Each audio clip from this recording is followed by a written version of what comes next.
The following announcement has been paid for by the New World Order. You want answers! I want the truth! You can't handle the truth! Y'all ready for this? And now, coming to you live from MainEventMadness.com and brought to you by Spreaker, it's Main Event Madness. Our wrestling, your sports, simply madness. And on that note, here's your hosts, Al Merriman and John Curry.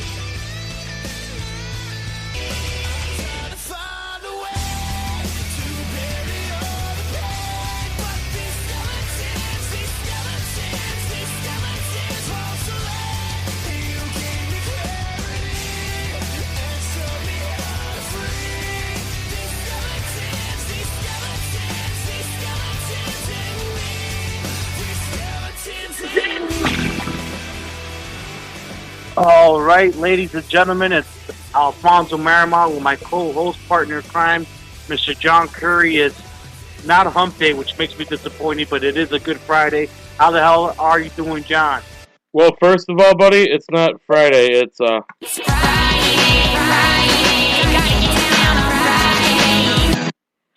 how we're going to start off the show today.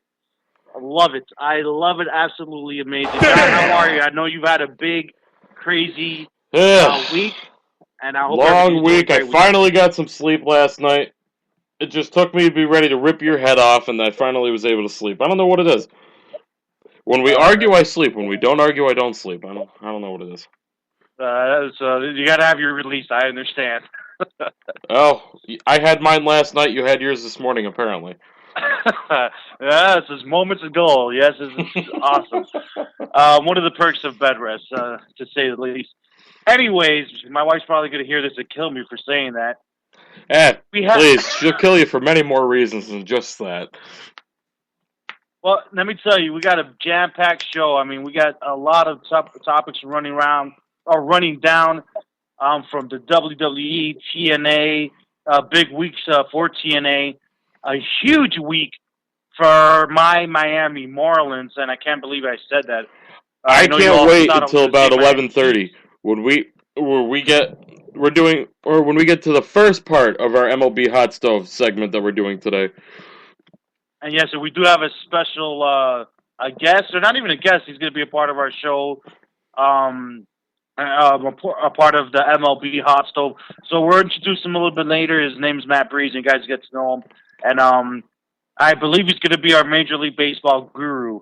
I don't know if that sounds right, but that's what I'm saying. Well, you're not going to let me do it, so we might as well let somebody who knows about as much as I do, if not more than I do. So that's good. So we're bringing experts here on Main Event Madness Radio. So I'd be very confident to say that he knows more than I do, but I can't wait until we do the first MLB Hot Stove segment about half an hour, 20 minutes to a half hour from now.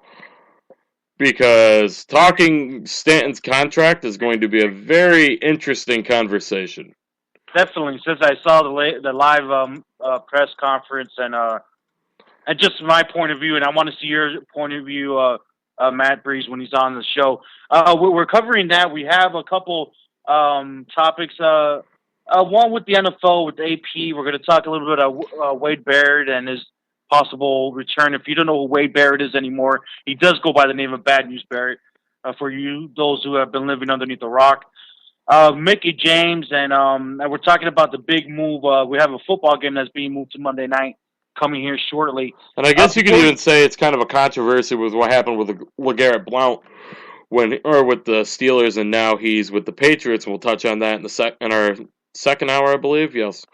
And Jeff Taylor had a domestic abuse. It seems like every sport is having a domestic abuse scandals, controversy, whatever you want to call it. Every sport's having one but baseball. And I think the problem is that baseball has used up all their cards. I think they're afraid to do anything with baseball because they're probably afraid that they're just going to go after them with baseball bats. That's the bad joke of the day. But and for the first time, we're going to touch for a couple minutes. For the first time, we're making Main Event Madness history. Hockey will be covered in our second. I guess you could even say our third hour. Hockey. Look at the run sheet. You'll see what I'm talking about. It's nothing. I'm messing with you guys. I could imagine our listeners. What the hell is hockey? We got a decent amount of Canadian listeners. I'm sure they're like, "What the hell's a Cuban?" That was a low blow. That was really. So is that a low blow to the Canadians that are listening to our show, and hello to my neighbors to about 2 hours to the north of me, who are freezing their asses off like I am. All right, so let's get this Sheen thing on the road here. Our top story, one of our top stories, is we're going to talk a little bit about Daniel Bryan and him might not needing an extra surgery. And actually, reading this is news to me. And I know you put the show together. What's going on with Daniel Bryan the latest there, John? It was actually reported on WrestlingNewsReport.com. Kind of calling you out here a little bit. Got that up there for me. Kind of. No, I didn't. You put it up there, or Wayne did. One or the other. I didn't do it. Yeah. Exactly. That was back when I was actually working, not taking a week off like a bum and just living at a hospital for a week. But apparently, let's try that again. Why can I not talk today? Au contraire to what Big Show said. There we go. That's not what I wanted to say, but it's good enough. Big Show saying that SmackDown, and it's becoming more and more evident that part was only done for Vince McMahon's network commercial. And Daniel Bryan saying, well, an extra surgery isn't, in fact, guaranteed. We're still working with the physical therapy. We're still working everything out.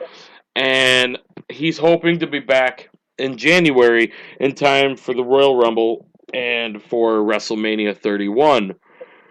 Do you think it's just Bryan trying to be optimistic, or do you think that it was just the WWE trying to capitalize on something that they could use for a commercial? I know we touched on that, I believe, a couple weeks ago here, but... Well, you know what's funny? I just realized we're like 2 days... normally we do the show on Wednesday, so that feels like so long ago. But if we would have done it on Wednesday, this story would have been... it was about a week ago now, almost. It was, I think it was like Sunday or something. It came out. Yeah, exactly. So it's crazy how with social media at times this feels like it moves so fast, and it's only been a few days old. You know, I mean, a little bit of it baffles me that Daniel Bryan is still up in the air about having a surgery or not. It's been months, and months, and this kid still doesn't know. I mean, you're supposed to have the biggest doctors out there, and I don't know why they keep on pushing it back. We obviously do not know the entire back end of the story because nobody's really giving it to us. 1 week they say that he needs a surgery. Another day he doesn't need it.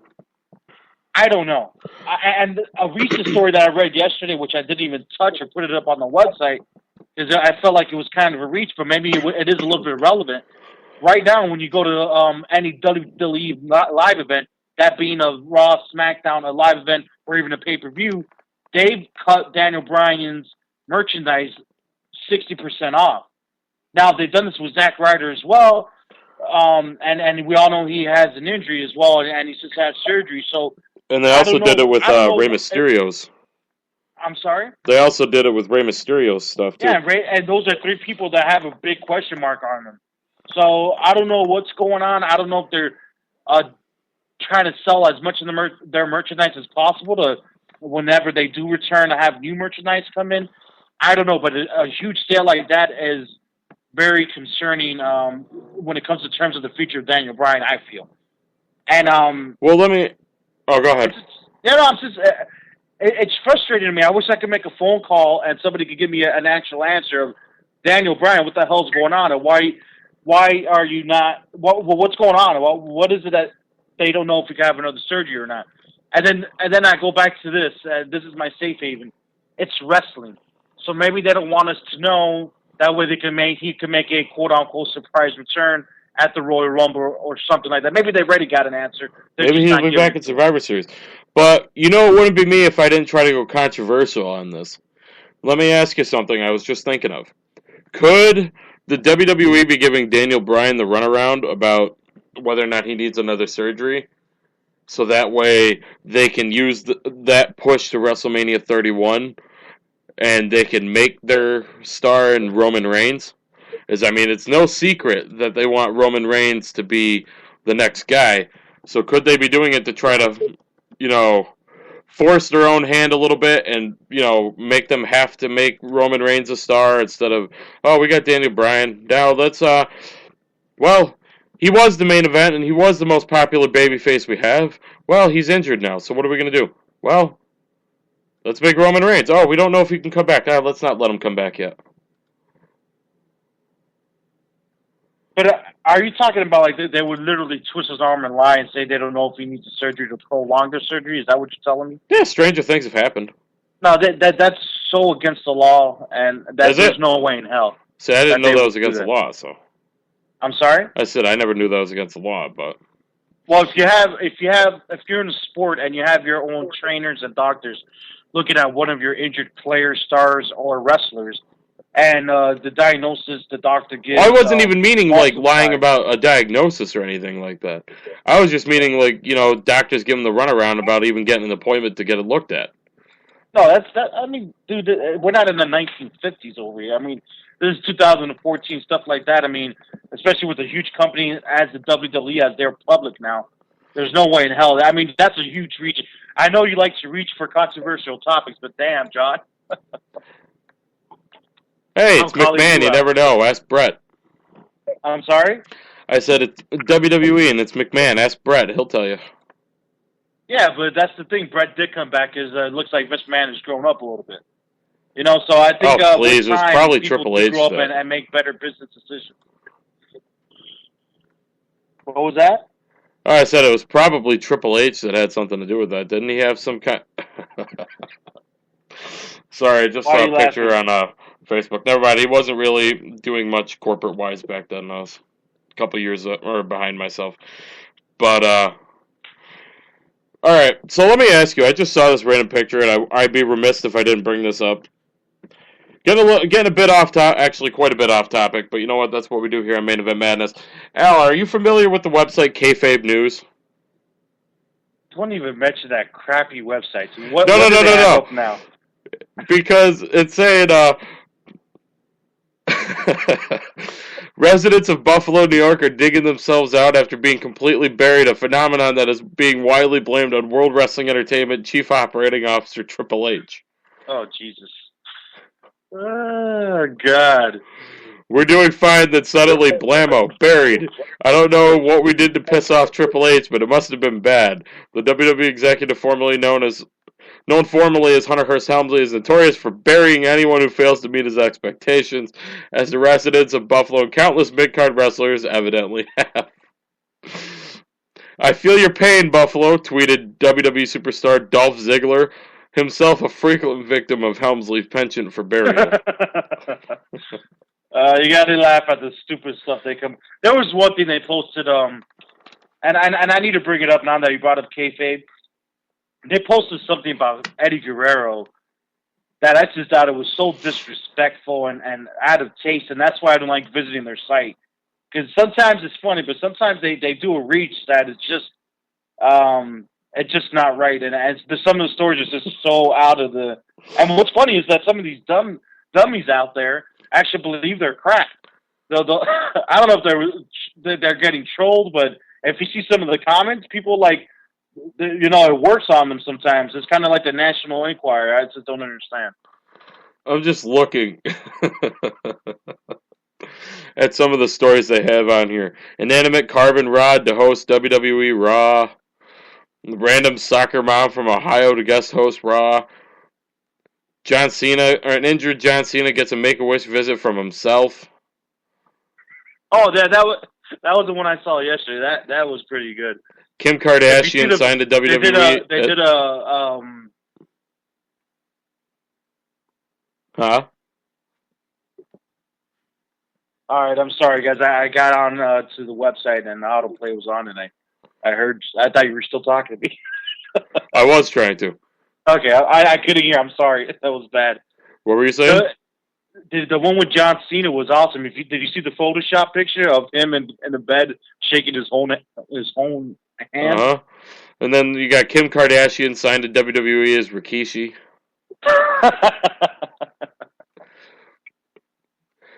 And I mean, have you heard about the unfortunate news that Sunny has officially is selling herself on Skype now? So is that a kayfabe news or is that real? That's real. Okay, so you did sign up. No, but apparently Bret Hart has. That's why you were up late last night. I knew it. You said you were going to go to sleep. This guy's here with Sunny and showing there's something that it says that somebody's paying her $800 so they can see her pee. Is that Bret Hart? I don't know. I think Bret Hart's already seen that. Orton versus Cena confirmed for WrestleManias 31 through 57. All right, I'm done with them. AJ Lee loses 5 pounds, ceases to exist.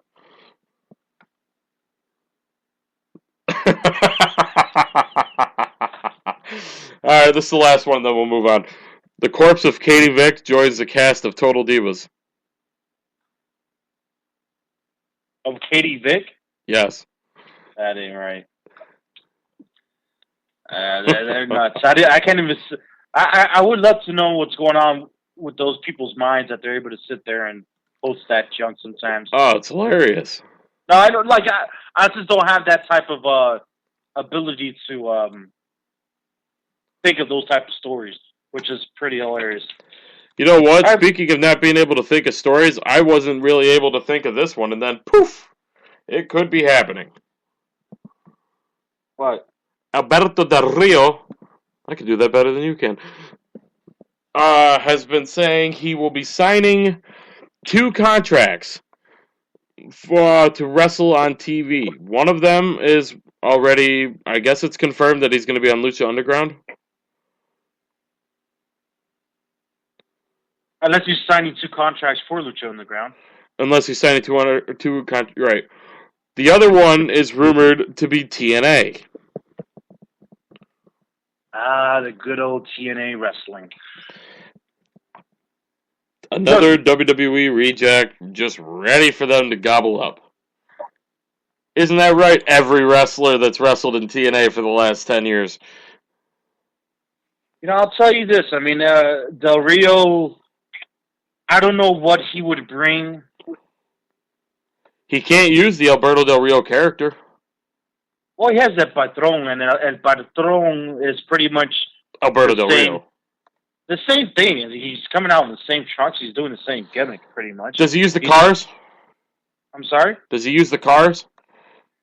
Well, I don't think it's within their budget anymore. I think he's coming down like in a Volkswagen Beetle from 1980. That's what they use in Mexico. That's what, when you go rent a car in Mexico, when I've gone, you rent a convertible Beetle with a couple rust stains on it and hope that it drives you from point A to point B. So this is why I think that's what he's using these days. This is why I don't go to Mexico. I did not mean to knock down my Mexican heritage listeners there, but hey, well, you're just batting 1,000. You bash the neighbors to the north. You're bashing the neighbors to the south. I mean, who's left? I mean, I think you got Puerto Rico and you got Russia, because I know Sarah Palin can see Russia from her house, so I mean, maybe we can count them. ABR to TNA, what would that mean for TNA? I think nothing. What about you? It'd be refreshing. I'd love to see Alberto Del Rio feud with, I think a feud with Bobby Roode would be good. Bobby Roode, MVP. Bobby Lashley. Hell, I'd even I guess I'm kind of a fan of it. Even against Jeff Hardy, before Jeff Hardy hopefully leaves in a couple months and goes back to WWE where he belongs. The thing is that when you bring in a name like ADR, this is what concerns me. If I'm sitting here in the corporate office in Nashville, if it even exists anymore, because I heard they're barely open these days. It's only Monday through Friday from 9 to 9:30 a.m. ADR, what exactly is he bringing to the table? Because I brought in Hulk Hogan, I brought in all these top names in the past. Mick Foley, I mean, you know, the list goes on. Kevin Nash, Scott Steiner, the list goes on and on. Why would I want to spend the type of money that I would have to spend to get ADR if nothing to one else, of my shows? If nothing else, it gives them somebody with experience. Somebody who can help teach the younger guys, help getting TNA a little bit more notoriety. You know, whether you liked him or not, Del Rio was one of the bigger names in WWE the last few years. Which is crazy. He was only there 3 years. 3-4 years. No, we did this stats last time. It was like 4 or 5 years now at this point. I think it was 4. Well, I'm talking main roster.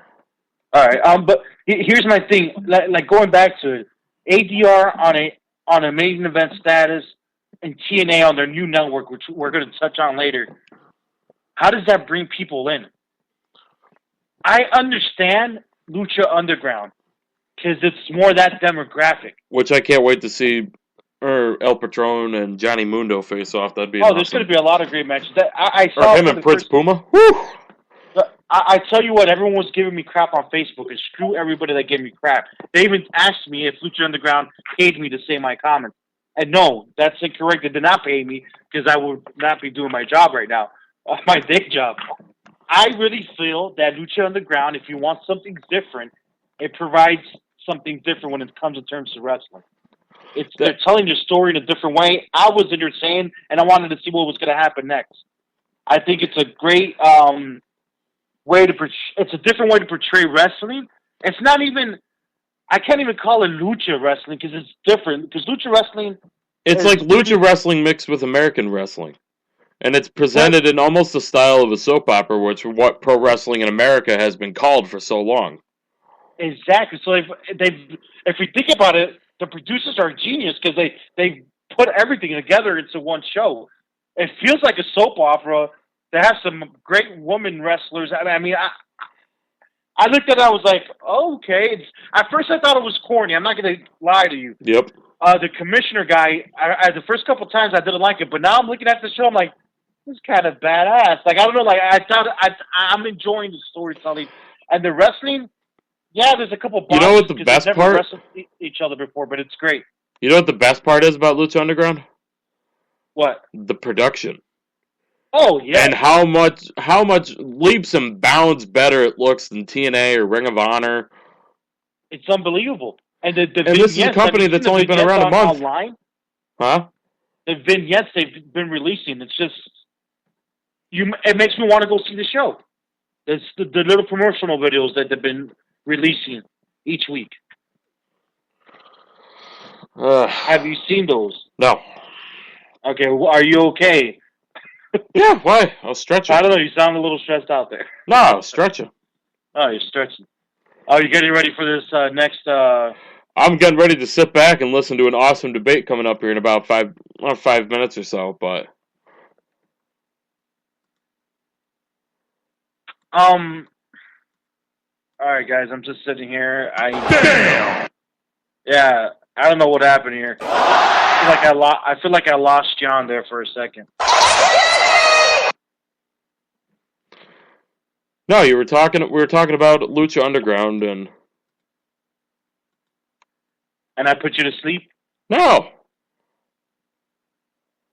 Alright, so again, I mean, I go back to ADR. I know that was one of our main topics here. I really don't see what he will bring to the table. There may be a couple good matches, but I don't see him being worth the money to bring him onto the roster.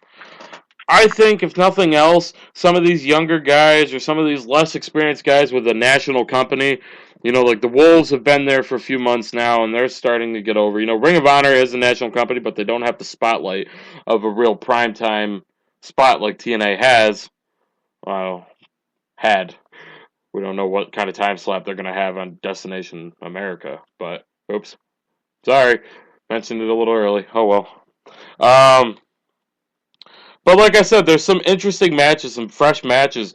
Lord knows TNA needs some fresh matches because they've been doing the same feuds. MVP, Bobby Lashley, Bobby Roode, and maybe Eric Young, and that's pretty much it. I want to see, and then the part-timer of the month that's leaving. The next couple of months for the company, and I know we're kind of giving a preview for later. It's going to be big for them. There's going to be a lot of people coming and going, I think, and we might see a totally different roster come January. I know there's a lot of contracts that have expired, are expiring, are about to expire within the next couple of months. So they sent out a picture with their new television station or network they're going to be on, and a lot of those people on that picture might not be there anymore. And I'm talking about the Kurt Angles. I know Bobby Roode. Gail Kim's leaving. Jeff Hardy could be leaving. Kurt Angle. Bobby Lashley has gone out to say that he hasn't been contacted by TNA in 2 months, and hopefully he could work with TNA again. Hey, if not, WWE was interested last year. I'm sorry? I said if nothing else, WWE was interested in him not a couple years ago, it was last year. But looking at it, Bobby Roode could feasibly be the only star on that poster that's on TNA. TNA definitely has a lot of work to do, and they're going to have to spend a lot of money again to try to survive. So, better break out those credit cards, Dixie. I can't believe she actually said that at one of her speeches there. All right, guys, this is Main Event Madness. It's Alfonso Marimon and John Curry. We're live. It's a different day. It's Friday, and I know you like that little audio clip you got, but it is Friday,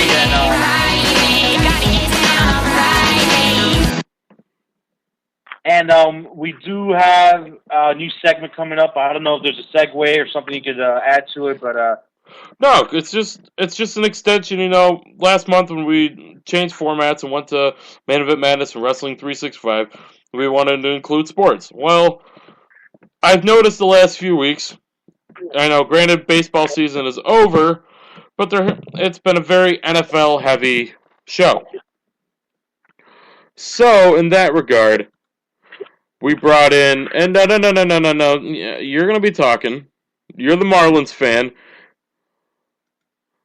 But, I wanted to try, you know, not every week, just try once in a while, maybe once a month, twice a month, just try to cover some of the latest news for the free agent signings, which included, if you're a baseball fan or sports fan, you've seen it all over ESPN, it's Fox Sports News. Outfielder for the Miami Marlins, Giancarlo Stanton, signed a record, groundbreaking 13-year contract worth over $325 million. And I already gave Al my opinion, but as Al said, he's I guess you'd call him our MLB guru. I don't know what other name Al could come up with, but that's I guess what we're going to go with. A good buddy of mine, his name's Matt Brees. Say hello, sir. Well, thank you guys for having me on, and I think guru's a little generous, but I'll take it. The sensei of baseball, how's that? What was that, John? The sensei of baseball. The sensei of baseball. Do you like that? Yeah, Brad, I'll take that. All right, well, the sensei. Yeah, I'll take that. All right, and Matt Brees, I appreciate you coming on, and I know John's excited, and I'm excited to have you on here. I'm just excited to get this debate. And before we get started, I put John out there, and I put myself out there. Let the fans know a little bit about yourself. I mean, if they're going to hear your beautiful voice, what is it about baseball that you love? And give a little bit of backstory of what made you become a baseball sensei, like we just dubbed you. Honestly, the short answer is I've been watching baseball all my life. Kind of bonded me and my dad together. So, I mean, been a Yankee fan since I can remember, and just been paying attention to the sport I love. Played it for well over a decade myself, so yeah, that's about it. And like I told John, I'll forgive you for being a Yankees fan. It's okay. No, I'll play. Don't be mad because you're outnumbered. Just remember, in the grand scheme of things, this is not right. Just remember, in the grand scheme of things, you're still outnumbered because there are far more Yankee fans in the world than there are Marlins fans. You know what's funny about that, John? I was about to say that. I'm like, Matt, I'm screwed because there's no Marlins fans, at least not right now. All right, so speaking about the Marlins, and I obviously, if you've been watching ESPN or tossed on the radio, whatever station's on, you've heard that the record-breaking deal that Giancarlo Stanton and the Miami Marlins has signed this past week, and I believe it was Wednesday they officially signed that contract worth $325 million, and it's a 13-year contract.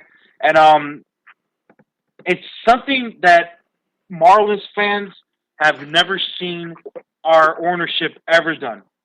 And I'm giving you guys our perspective here. because I know you guys are up in New York, and you don't understand how weird it is for us, for this to happen to us as Marlins fans. We've had the worst owner in the history. Yes, we have 2 championships. That's great, but we've been lied to as fans, and even as the city of Miami, because we voted for that new stadium. He said he was going to bring a winning team, and he only let it last about 3 months. And that's when we had Hanley Ramirez and all the guys that we got brought together. Who could be a Yankee pretty soon. And all that, and we already had them. I think Ozzie Guillen was out before the end of that season. They didn't even give him a chance to do anything. So then this came out. The rumors started. And when, as a Miami fan, you sit there and you look at it and you think it's bullshit. It's a bullcrap, to be quite honest. We'll put an explicit label. Go ahead. I'm sorry? I said we'll put an explicit label. Go ahead. All right, that sounds good. We've heard it before. We're probably going to sign this guy and the other end. Oh, yeah. So it finally does happen, and we still don't believe it down here. It's a weird contract, I think. It's so back-ended that I think the Marlins have screwed themselves. They might be able to put something together now, but it's the Marlins, and they're kind of stupid when it comes to that. But I wanted to get your stance, Matt. You seen this from the outside in. What are you looking at, Matt? Really, I think it is probably one of the worst contracts in history, and for both sides on this. Because you are right, it is so back-ended. He gets $107 million over the first 6 years. Russell Martin signed for $1 million less than that with Toronto. Now, we're comparing a 30-plus-year-old catcher to a 25-year-old slugger. I mean, that's just a horrible deal. I mean, great for Jeffrey Loria, but it's bad for the fans, bad for Stanton. So, I mean... How do you see it bad for Stanton? He's guaranteed $325 million. But if you look... Oh, go ahead. Well, I was just going to say, there's a option after the 6th year. So he doesn't start earning money until after his 6th year. In year 7, he gets a bump up if he decides to stay on at that point. I have a lot to for $31 million. And he's still going to be underpaid because that's only like $1 million or $2 million above what Cabrera is getting right now in Detroit. And you can't tell me if he plays the way he's projected as one of the best sluggers in the game, he will get more than that on the open market. So that being said, do you think that, they mentioned this too, and I thought it was a unique perspective. When he got hit in the face with that fastball, whatever the hell it was, that knocked him out for the rest of the season, do you think that kind of woke him up and said, man, this could be taken away from me out of nowhere? Let me at least guarantee myself a certain amount of money and be set for the rest of my life. Even if I might have to take even if I got to take less money in the long run, if you're telling me that he's potentially could make more money. Well, I mean, you always have to take that into account, and I mean, as an athlete, you should, but I have a hard time believing that a 26-year-old is going to automatically get hurt and be out of the game. You know what I mean? Like, I think he was set to be a free agent after this year or next year. He could have got so much more money if he just walked. Like I said, I just think it's a bad move. I think it shows poorly on Marlins ownership because, to be honest with you, I don't think the line's over for you Marlins fans because I seriously doubt that Laurie is going to try to put a team together. And I think that's a lot of like what the media is trying to portray. If you would have seen that press conference, you could see the local media saying what are you guys? They almost felt like, what the hell are you guys doing? Like, well, you're gonna. They said they want Giancarlo Stanton to be the face of the Marlins. So a lot of us are feeling like, all right, so you guys are not bringing anybody else in. You're just going to use this guy, keep on doing what you do on the back end with all these young players and trading them off. So we're going to still have the same team just with one all-star. And if we make the playoffs, okay, great. We're getting closer, but this doesn't guarantee nothing. And I agree. I don't think that they're going to be able to put the pieces together. And I think that it's one of those moves that I don't understand. And I feel like, I know John thought this would be more of a debate, but I really feel like this is one of those head-scratching contracts that just doesn't make sense. Well, I think he's just trying to lure the fans in, and it's actually relieving to hear that you guys, I mean, I don't know, I know you don't speak for all of them, but I mean, fans in whole should realize how bad of an owner he really is, and I truly think he just needs to sell the team. I mean, you kind of have seen it, and even if he does put a team together, he's going to sell it off. I mean, we've seen it when they won the championship in '97. He traded all the guys away. They won the championship in '03, traded them all away, but kept one star to keep the fans in it. So, I mean, I truly wouldn't be surprised if that happens again. And it's so damn frustrating. If you go to this ballpark, it is an absolutely beautiful ballpark. I've got except the ugly-ass thing in the outfield. Well, I deleted that from my mind, and every time I go there, I block it off. And the more you drink, the better it looks. So believe me, it's not that bad. I still don't understand what the hell it is out there, but it is a beautiful ballpark inside of that thing they put out there. And well, let me ask sad, you, man. It's frustrating. I mean, we don't understand his logic, you know. I got two questions for you guys, actually. I want to get both you guys' opinions on this. One, would you have a little bit more faith in Jeffrey Loria from learning from his mistakes if he were to lock up another player, say like Jose Fernandez? You know, and I'll go first. If he, in my mind, there's no way, damn in hell, we're gonna have Jose Fernandez in our bullpen. It's just not gonna happen. Would I want it to? And if Jeff Loria is able to do so, okay, maybe we could start looking at something here. My gut, hell no, it's not going to happen. It's not going to happen. There's no way that Jose Fernandez is going to be a Marlins for the next 10 years. It's not going to happen. I just don't see it happening. And to kind of touch, go ahead. No, that's what I wanted to say. Yeah, I mean that's it. Mac, or what do you think? I can't disagree with the man. I mean, history kind of dictates that he's not going to stay around. I don't think it's so much of learning from Loria's mistakes as, at this point, just understanding what he does as an owner and not signing guys. And to kind of touch on what you said about Loria, or should sell this team, there's a guy who's going to be a free agent in 3 years, who's from Miami, who could very well retire by those 3 years, who has earned way more than enough money to probably purchase the Marlins. I think Matt knows where I'm going with this. Unfortunately. Al, could you see a guy by the name of Alex Rodriguez possibly trying to buy your Miami Marlins? F my life. Well, let me before you answer that. Would you be okay with it if A-Rod had more ambition to spend and get a top team than Jeffrey Loria and not ditch the player 6 months in like he did in 2012? Holy crap! I mean, you just blew my mind there. I hate that man. I dislike A-Rod so freaking much. Try being a Yankee fan. Dude, I know. I can't stand just looking at him. No. I'm gonna tell you right now. I would riot if that. I think I would rather have Jeff Loria, and I hate saying that. I hate it just because of how much I dislike A-Rod and the person he is. It's like, how can you explain? It's like I can't even give you a metaphor here because I just can't. It's like replacing the same person in one, or even worse. I don't know what I could use as a metaphor here, but I think in situation. Oh, come on, A-Rod here, it would be so.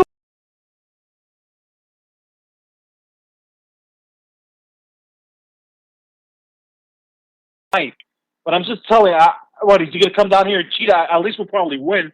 But I mean, I wouldn't like it. I really would not like him as the owner of the Marlins. Matt, you want to be depressed? Hold on. Can I just say something, though? Yeah, go ahead. That may not be that far out of the realm of possibility due to the fact that Jeter, upon retirement, said he wants to buy a team. Now, I'm just throwing it out there. You put those two together by the Marlins. Then I'm going to have to become a Yankees fan. I I don't know. If anything, I could see Jeter trying to get a group together, maybe with Michael Jordan or something, because they're really close. And the only team I could honestly see Jeter buying is either the Yankees or the Tigers. Tigers, you can't tell me that. I mean, he's got to get a lot of people together to be able to get the Yankees. We're talking about literally the most valuable franchise in the world of sports. Like soccer, football, baseball, doesn't matter. The most valuable sports team. Yeah, but a group fronted by maybe Derek Jeter and Michael Jordan, they'd be able to it's definitely a start. Well, absolutely, but you're still looking well over $2 billion to buy that team. And that doesn't count paying for contracts and anything. Yep. But you know what? And I wanted to say this just to try to get like your point of views. All right, Miami is one of those unique places, and I want to compare it a little bit to New York because New York is the same where there's a lot of groups involved, and when I say that, Hispanics, blacks, the list goes on. Miami is the same way. I mean, if not a little bit more, because it's all about island people and Cubans, Dominicans. I mean, it's very huge. The community down here is very pro baseball, and I've always felt like if there was an ownership like the Miami Heat or a San Antonio Spurs that would take over the Marlins, my God, the Marlins would be one of the biggest brands in the world, up there with the Yankees. I mean, one of the top 5 brands, because they have the fan base here. They put the stadium in the middle of downtown Miami, practically. It's right off the strip there, and it connects to everything. There's trains that get to it. I mean, it's right in the middle, and they can't sell out a damn stadium. It's embarrassing. And if somebody will come in with just a little bit of brass and say, I want this, I want to build my brand this way, I'm going to become... Dude, it would be one of the biggest baseball cities that you've ever seen. And I just feel like they've failed in so many aspects when it comes to that. And it's so stupid because Jeff Lurie could be a multi-billionaire by now if he wanted to, or then some. He could have used this. He had the opportunity to make the Marlins more than they have become, which is frustrating to me. I mean, do you agree, Matt, or am I out of my mind? No, I absolutely agree with you. But, I mean, this is something, you look at that 97 team that won the World Series, they could have done something there. Oh, yeah. But I think the city as a whole, and I don't mean to, crap on the fans or anything, I think I can't say bad sports fans, because, every sports city gets like that, but, if the team's not winning, you just don't see anybody there. They're kind of like LA in that aspect. That's why LA doesn't have a football team right now. It's because if they don't win, nobody cares. They move on to the next team. You know what I mean? I know. I agree. We're not the best fans. We want to go to the playoffs. Look, we spend a lot of money down here, and if you're not at least giving us a chance and hope of the playoffs, why are we going to spend money on your product? I'd rather go and spend money with the Miami Dolphins, the Miami Heat, and that's pretty much it, because the Panthers are really sucking it up this year, too. And hopefully they get on a run here. They got new ownership, new management right now. But down here, it's expensive to go to one of these damn games, and it takes a lot of money. And if you're not a winning product, and if you've been screwing the fans, and I think that's another thing. Everyone looks at the fans, but you know what? If you bring a winning product and don't screw us, the fans, just like the Marlins has, I think we've been trained to know that we're not going to have something at the end. And I'm going to give it to the Marlins ownership, because if you saw those Marlins games, we were playing in a football stadium and they were selling out. And I'm talking about the playoffs and the World Series. You had 70,000 plus in those stadiums. Some of the biggest crowds you've ever seen for baseball, and I feel like we've been trained to say, okay, we have this now, but we're not going to have it later because they're going to screw us at the end anyways. So it's hard to become a lifer. I am a lifer. I've been watching the Miami Heat since I was a kid. The Marlins have been difficult for me because we've been screwed so many times. And the Dolphins, I'm a lifer. I watch every single game as much as I can. There's some people that are not like that. I've always been. And I could understand it, looking at the media and all that. But you know what? When your team is losing, and if it's the Yankees or whatever the hell is, there's a lot of times that you look up at the stadium and half the people are starting to leave if it's bad. And it's hard to say that about baseball, because baseball can go either way. But the Yankees are an interesting case with that, though, because ever since the old Yankee Stadium closed, Yankee Stadium has progressively been getting emptier and emptier. But that's not because so much of the team's performance, but more because the seats are just outrageously priced. I agree there.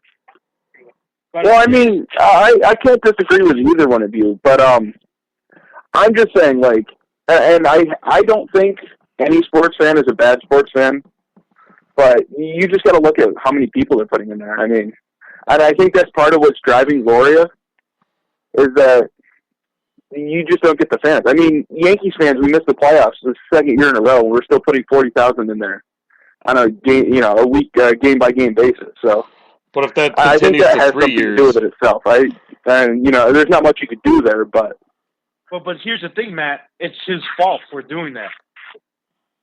No, I absolutely do not disagree with you. I can't blame the fans for Jeff Loria screwing the fans every year. We had our they did it to us again. What pisses us off as fans is that they did it in '97, they did it in 2003. We got a brand new stadium. We didn't even go to the playoffs, and they did it again to us. I can't blame. Oh no, I do not. I don't blame the fans for that. I put that all back on Loria because, as you just explained, it all goes back to him. But I'm saying I think he uses that as an excuse to be like, well, look, why am I going to spend all this money when they don't show up to the games anyways? Oh, and I think that's how he justifies that. You know what? I could agree with you there because with Jeff Loria, what happens is that he's found a way, that son of a bitch, sorry to say it that way, to make money with a losing team. He's doing it, and he's the Marlins are one of the most profitable teams in Major League Baseball. He's found a way to without spending money, so he's taught himself how to be a loser, and that's the problem. Yeah, but he's not the only one that's done it, though. I mean, the Pirates for years have laid that groundwork. They were most profitable, and they traded all their guys off. Oakland A's as well is one of those teams. Oh, absolutely. And the only reason they got to the World Series those few years is because they happen to have young guys on small contracts. And that's why they were good as they were. But as soon as they all came up on contract, they didn't sign any back. I mean, the Royals are the same way.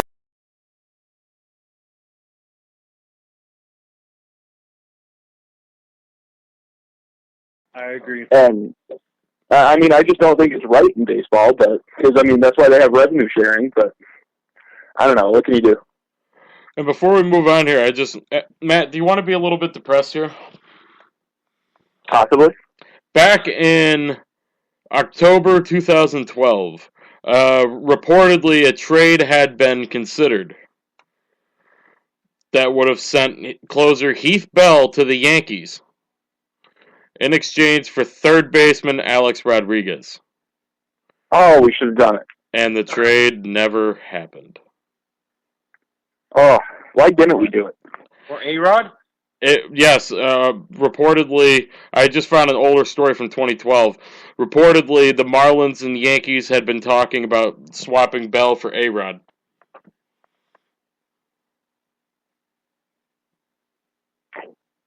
I don't know. I can personally say, as a Yankees fan, I would gladly eat his contract to get him off the team. We've come up with a few ideas for that. I know you and I have talked about that a few times. Oh, absolutely. But that's how much I dislike the man. I don't think anybody in baseball actually is the A-Rod fan anymore. I hate him, but I'm rooting for him. What? I want to see him. What? I know, it makes no sense. I rooted for him the first time he lied, and then the second time. And I think even the third time, but after the fourth, fifth, the sixth... With all the injury-plagued players the Yankees have right now, the Yankees can't afford for A-Rod not to play good. The Yankees need A-Rod to play good. You know what? Forget about A-Rod. That's what I got to say. I would too. I'd rather have Chase Headley. But the fact of the matter is, he's got $60 million left on his contract, and nobody would pay that to get rid of him. Well, he's going to have to juice up on some camouflage steroids again so he can hit some home runs. If not, he's screwed. Ugh. All right, guys. I think we got to move on to the next segment here. Not bad for the first hot stove ever. And I believe there's going to be a secondary one later. Is that correct? Yeah, if you want to hang around after Because you said you were going to take off about 1:30. We were planning on going to cover a few more topics after that. Sounds perfect. All right.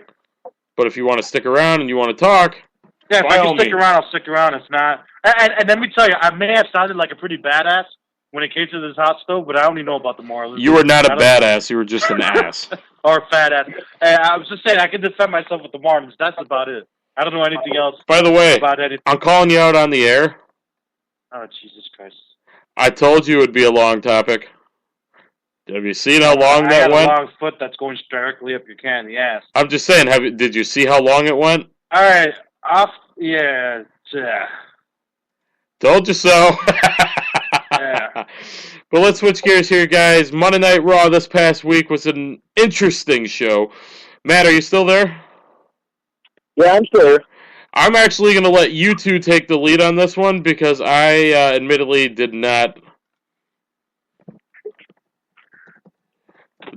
watch Raw. So I'm going to let you guys talk a little bit about Monday Night Raw. Thankfully, I was working and I didn't have to see a Monday Night Raw that featured Grumpy Cat. All right, well, here's an issue. I also did not see Monday Night Raw. Matt, did you see Monday Night Raw? I did, but I mean, hey, wait, this is awesome. The first episode Matt is ever on the show, he's saving both of our asses. I was just letting you know. No, I mean, all right. So you saw Monday Night. Did you see the whole thing, or? Yeah, absolutely. How was it? Top to bottom, not the best outing they ever had. It was pretty middle of the road. Could have done without Grumpy Cat, but his skits were kept to a minimum. So I think he had a total minutes of maybe 2 minutes airtime. So it was not bad in that respect. How'd you feel? Was this a good episode as the go-home episode of Survivor Series in your eyes? It did its job, because for the first time in quite a while, I'm actually excited to see a Survivor Series match. So, I mean, it successfully will get me to watch on Sunday. Which, by the way, Al... All right, I am bringing it up. I did see very little of it. I know that I was able to see Sheamus had a match with Big Show. And that thing went on for a while, didn't it? Yeah, I think that was a 2-commercial breaker, actually. It was a good match. That was, I really caught that, and I caught it a little bit, because I was watching football, and Matt, I don't know if you know, I got 2 kids, a wife, and another one on the way, so my life is a little bit upside down, so I can't catch everything, but I saw a little bit of the Bray Wyatt and Chris Jericho, Jesus, and Dean Ambrose segment. And I thought that was pretty cool. Were you able to catch that at all? Yeah, I actually did watch that. I'm trying. Oh, that was with the Dean Ambrose in the recorder, right? Where he came out of the crowd. And he started saying that. Well, I'm using technology right now, or whatever it was. And I filmed this earlier on my phone or something, and I'm really outside the ring or inside the arena. I thought that was badass. That was. Oh, I mean, it perfectly encapsulates. I mean, the character itself. So, I don't think they could do wrong with Dean Ambrose right now. I agree, and I'm going to say something about this build.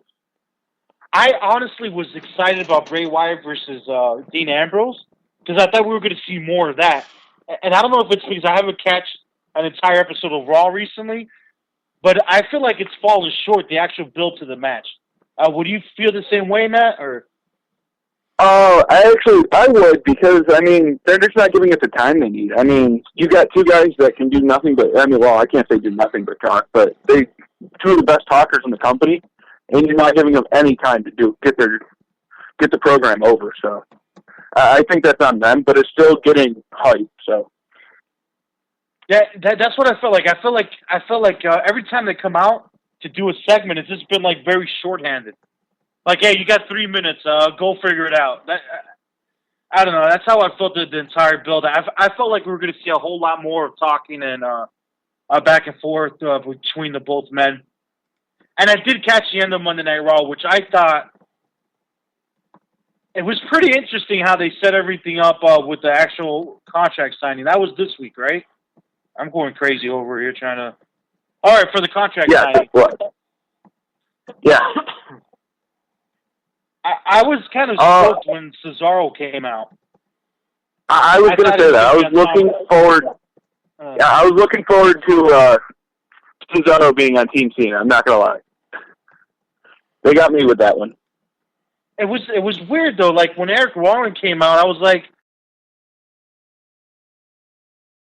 everything about that, I don't feel like Eric should be on Team Cena. It's just, look, I understand that they separated the Wyatt family. And I was talking to Wayne Daly a little bit about it. He's like, well, how are you going to have them all be heels? I'm like, because they're not supposed to be separated. I feel like the Wyatt family should still be the Wyatt family. And I think they never gave that group the time to develop into anything. I think the first championship they ever got was now when Luke Harper became IC champion on Monday Night Raw. Before that, they never held a belt together. Is that right? I mean, I thought Rowan and Harper had the tag titles at one point. No, they never did. No? No, they competed for them, but they were never able to win. I thought on WrestleMania they were going to defeat the New Age Outlaws and I think it was, who was the champions at the time?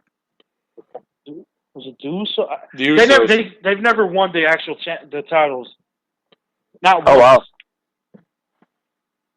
Well, I think there's something fishy going on there. I mean, Rowan and Harper just they don't fit into this Survivor Series match, and I don't think there's going to be a finish to this match. What? There's going to be a big change to the match for the spoilers on SmackDown. I don't know if you read that at all. Actually, I did, and I hate the addition they made to it. But well, there's one thing that I saw. I don't know if this was announced on SmackDown or not. That apparently the only ones who that stipulation applies to are Ryback, Ziggler, Big Show, and Rowan. That Triple H said they're all quote-unquote expendable, but not John Cena. And that makes you believe that the Authority is going to win. In essence, that's what it makes me feel like. Well, I feel like they're trying to tease another Cena heel turn with this. I mean, like they're giving him the opportunity to screw his team over. Because it doesn't really matter either way at this point. You know what I mean? Do you guys think they could actually pull the plug? I don't think I don't want them to. I'm not going to... I don't think it's the right time to pull the plug on the Authority. I mean, personal opinion, but... Yeah, I told John the same thing, and John is hell-bent that they shouldn't be around anymore. It's not so much that I'm hell-bent, it's just... it's getting old for me. It's every week the same thing, and just want to see something different. Because it's been what did I say yesterday, Matt? Like 16 months now with the Authority, something like that. Yeah, but the problem I'm trying to get across with John is the fact that it is different because it's not the same Authority we saw 16 months ago. We don't have Triple H wrestling every week. Randy Orton's not with Team Authority anymore. Batista's not a part of the evolution aspect of it. We've seen Stephanie McMahon in her own feuds. Now we see Seth Rollins as the face of the Authority. Now Joey Mercury and Jamie Noble are in the Authority. I mean, I feel like the Authority's been working for what it needs to work for. And I wouldn't want to see them go yet. See, I just don't think you can blow the big story. I mean, that's a huge story that legitimately shakes up everything you know on TV. And I just don't think you can blow it on 3 weeks of poor building to a match. Well, maybe it's me, but is it so much 3 weeks poor build to a match, or is it the beginning of a very long build to WrestleMania between Vince and Triple H? But if you get the Authority out and you build that to WrestleMania, now you're almost putting them as a babyface, because now they're trying to get their spot back, and that's a position of underdog. But it would be different to see heel in that position because they'd be able to. Right, and we've seen they pretty much controlled everything. So I just wouldn't. I don't know. Well, one thing also they're not mentioning is that the Authority won't have power anymore, but will Triple H still have his power as COO? Well, I mean, that's what I think I brought it up to you last night. That's very good. But like, I just feel like the ending to this match, and I think this might be just WWE cynicism in my part, but they're going to backdoor it and still keep the Authority somehow, some way. It's going to stay win or lose, but. Al, are you there? Yeah, I'm here. I'm thinking about like the whole. Matt's talking. I'm like, you know what? It is true. Why would they end it in 3 months? Not 3 months. I'm sorry. In a 3-week build. Why would they have Mr. Matt come out? The only thing I could think of is that it's because Stephanie's pregnant. What? And we've talked about this on the show. The only thing I could think of is that it's because Stephanie's pregnant. I looked at Stephanie. She looks skinnier than she did last week.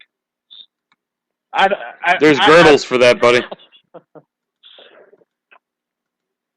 I think the more I look at it, Brock Lesnar's not going to be back till December. They're not having their match until January for the World Championship. Actually, there could be something different about that. We're going to touch on that in our second hour, I believe. All right. Well, I'm just a little bit confused, and just the way things are lining up. And I realize that this is our show leading to Survivor Series, so we're going to have to hit a little bit more on the matches at the pay-per-view itself. So we kind of talked about the main event, which is Team Authority versus John Cena. I haven't really enjoyed the build that much, but then I did, and then I did it, and then I did again.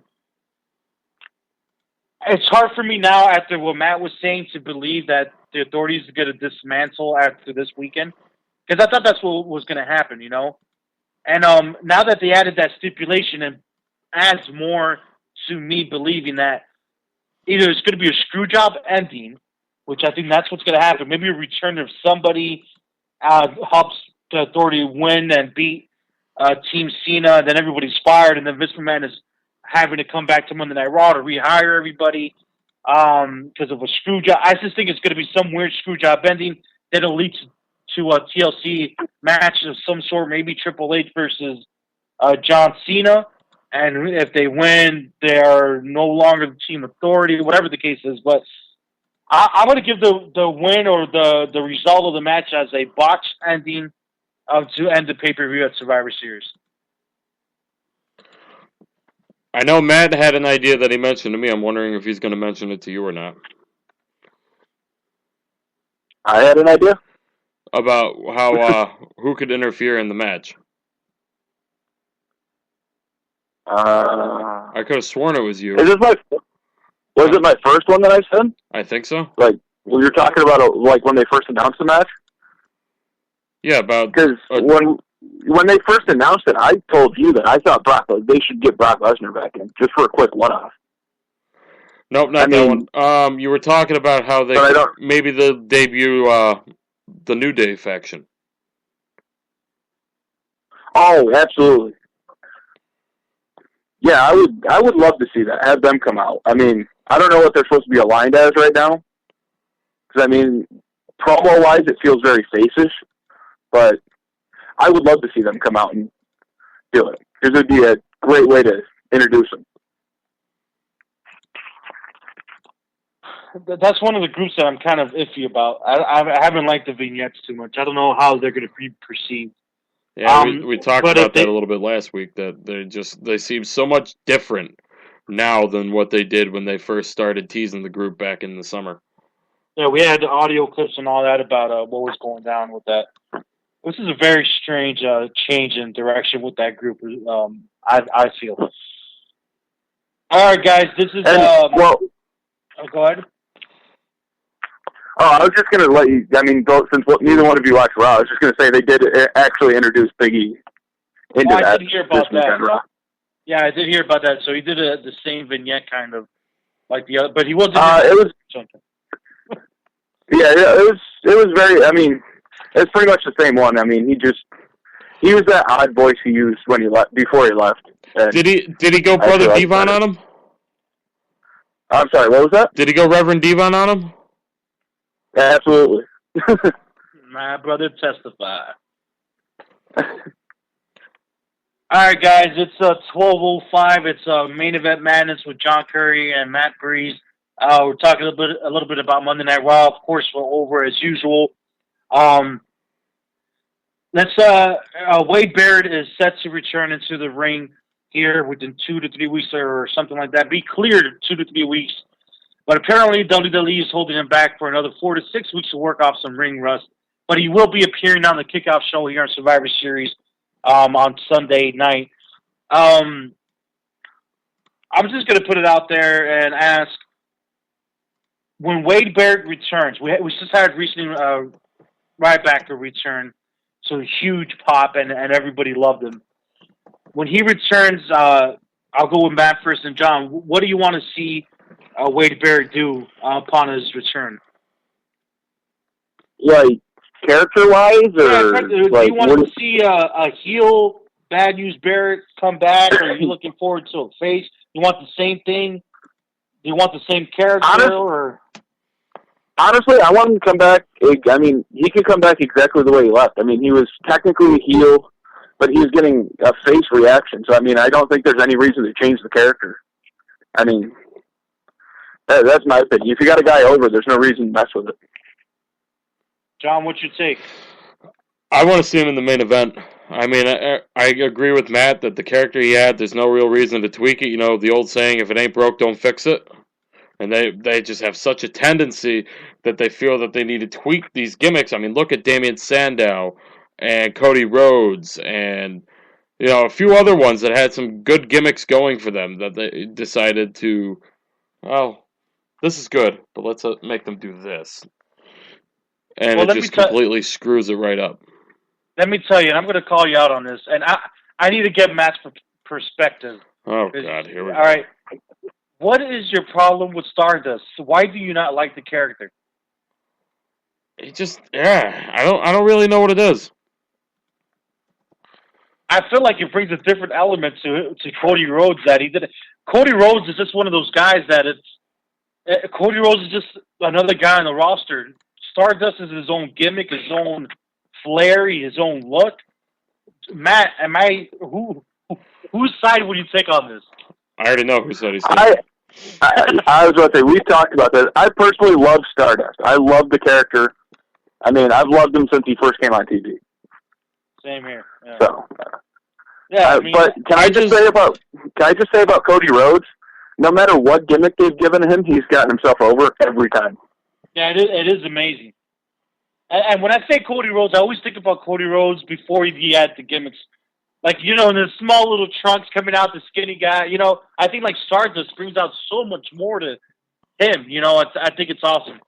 So, you know, if nothing else, you know, and Damien Mizdow, as much as I feel bad for the guy, he's making this thing work with the Miz. Yeah, but I mean, how long did it take him to get a thing that actually worked? You know, it's been about a year since he had a gimmick that worked. He had his whole savior of the masses, intellectual leader, or intellectual savior of the masses whole little thing that he had going for him for a year or two, or whatever it was. And then they took the robe away. And then they told him, well, don't hold the microphone like a wine glass anymore, which I thought was awesome, because you never see anybody hold a microphone like that. And then they started cutting away his promo time. And then and next thing you know, he's just spoofing everybody else. Which I do agree. I think Damien Mizdow is hilarious, but I'm scared that Sandow's going to become Santino. Santino was taken very seriously, had a different look to him. You know what the difference is? That you can look at Sandow and you know what's going to happen. You know that eventually, and it's starting to happen. I've already read on WWE.com, and they're making a point to point out that there's tension between the Miz and Mizdow. You know that the Mizdow is going to snap out of it and become someone of his own. With Santino Marella, you know what he was, and what he is a complete joke, and that's why he's there. He did not start out that way. That's why when he comes back on Monday Night Raw, he's going to be the same Santino Marella most likely selling his movie as a jokester because he has this Jingle All the Way movie coming out. Well, I mean, which is a comedy. So he obviously isn't going to try to do a whole new approach or anything. You know, he said he wants to train for a comeback and go after the WWE Championship. He's not cleared to compete yet, so obviously he's not going to do that. So this, for all we know, could be the swan song for this version of the Santino Marella character. So we'll see. I mean, we'll see what happens there with Santino. Hopefully he does come back because, you know, he brought a different element to the show, which a lot of times I hate. I hate the dance offs and when they do a dance off on Monday Night Raw, I just want to shoot myself. I don't know why they do it. And Wayne and you guys get off on that. I just can't take it. I can't take it. All right, let's get into this next. Let's do a quick commercial break. I think that we'll go ahead and do a quick commercial break there. John, are you ready? Yeah, I probably should have told you on the underline on the our back end. All right, go ahead. Looking for more than your average wrestling website? Looking for the fastest growing wrestling news site on the internet today? With quality news, results, and more. Wrestling News Report has everything you'd want in a wrestling website. Al Merriman has you covered with the latest and biggest stories of the day from all around the world of pro wrestling. Check them out today, WrestlingNewsReport.com. Hey you. Yeah, you. Looking for quality wrestling news with an international flair? Looking for results and news from around the world? Look no further than Wrestling-News.net. Wayne Daly and his crew have you covered from top to bottom, from WWE to TNA to the top independent companies from around the world. Check them out, Wrestling-News.net.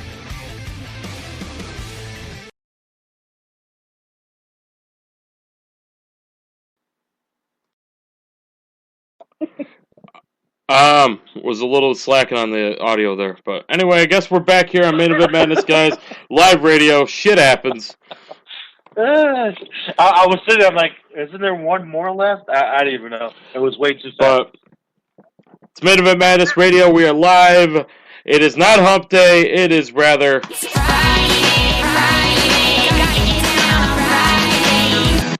We are 48 hours away from the 28th annual Survivor Series event. I believe it's 28 or 27.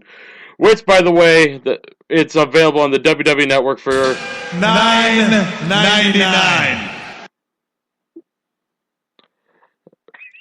I'm here. Free this month, guys. Come on. And I'm here. Our resident bitch, leader Al Merriman is here. Son of a bitch. Hey, you can mess with me on the air. I gotta give it back to you sometime. That's okay. And we got the new bitch.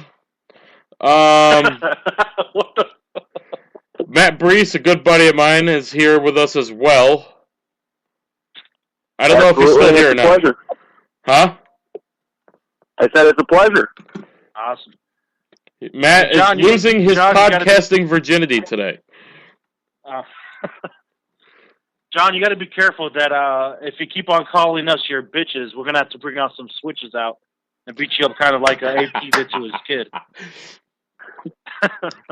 Oh, God. That's got to be the best segue I've ever had. And speaking of switches, Al's going to take the lead with this one. You know, I went on a rant a couple weeks ago about this. You go on a rant every week. Well, I mean, why the hell would we do a show if we didn't go on a rant?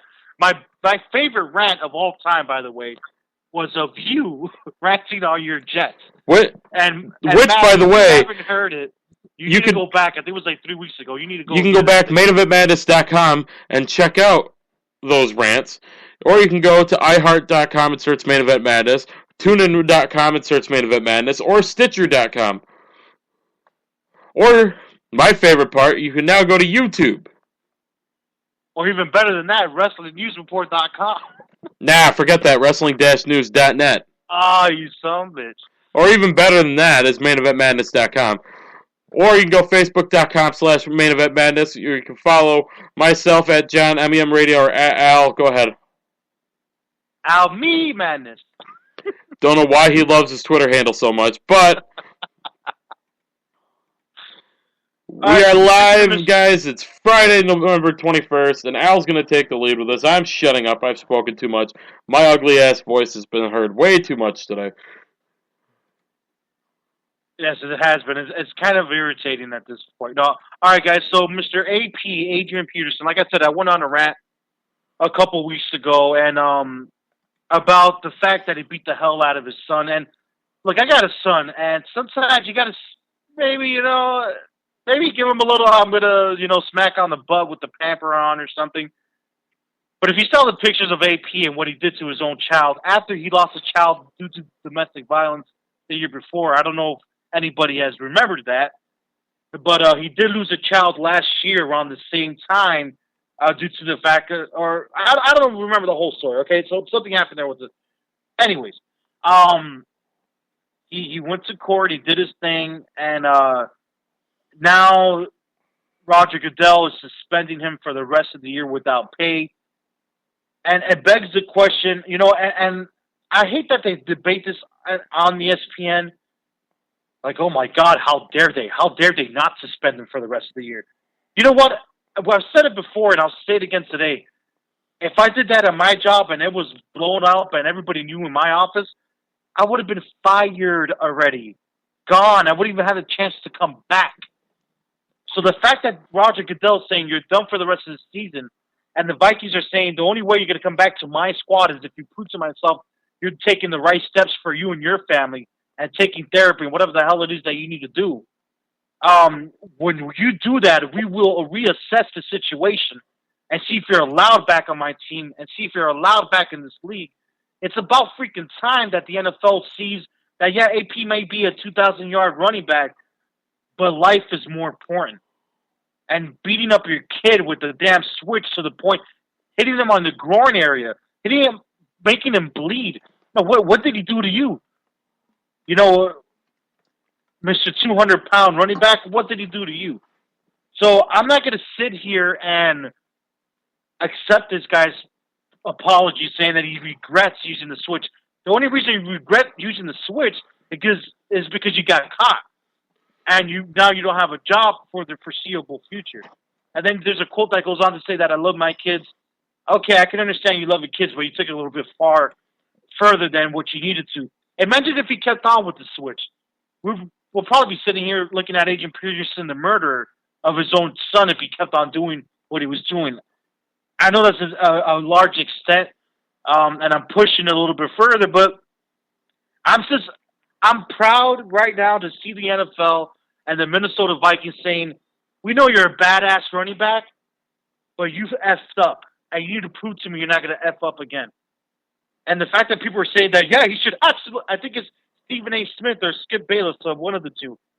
They literally said, no, he should be reinstated immediately. I totally disagree with that 1,000%. 1,000%. I think it's bullshit that they're saying that he should be reinstated immediately. I don't know if I'm wrong here, and if you guys want to weigh in, that'll be great.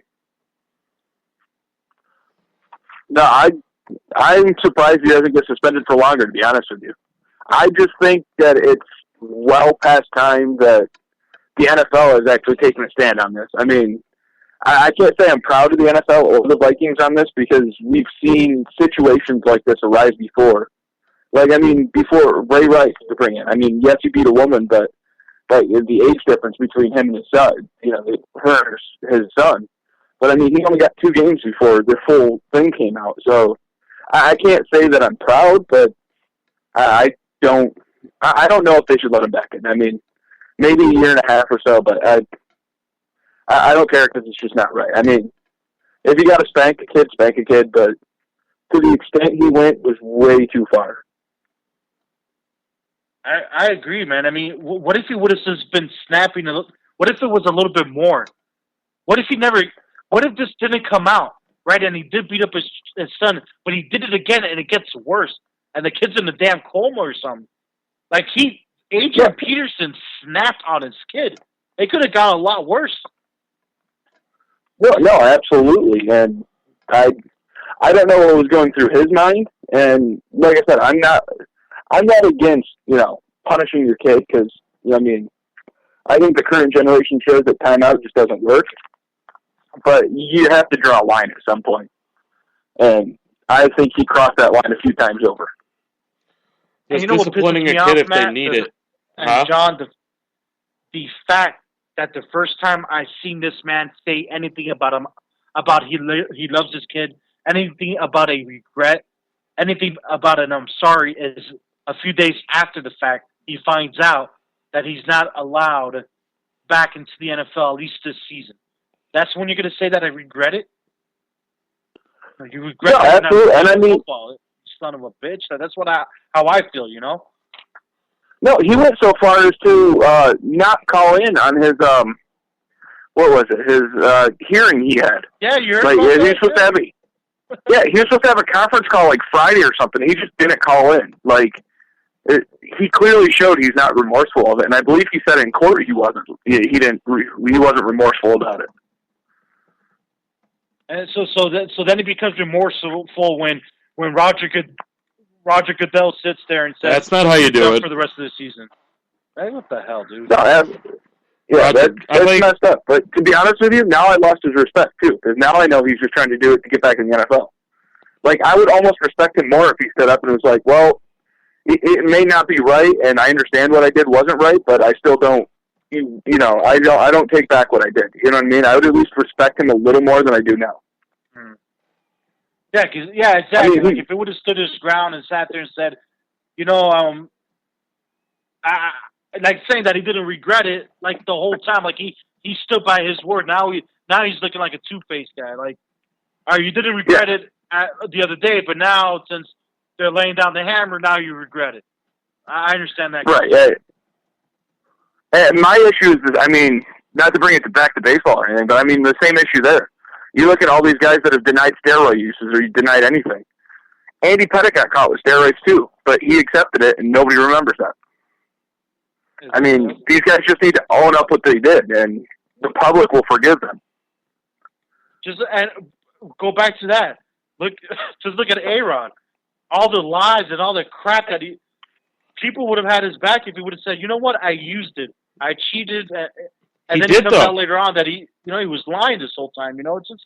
But he did though. That's the thing.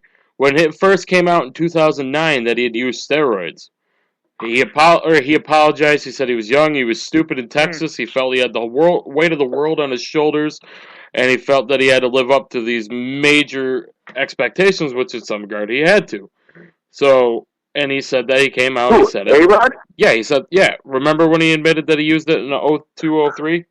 Yeah, but what he admitted was for like 1 year of use, and what he got caught for after that was like an extra 4 years of usage. Yeah, that was a couple years later, but I'm saying at the time when he admitted that he did it. That's the difference. Like, that's why people haven't let A-Rod go, is because at the time he admitted for a small period of time he used.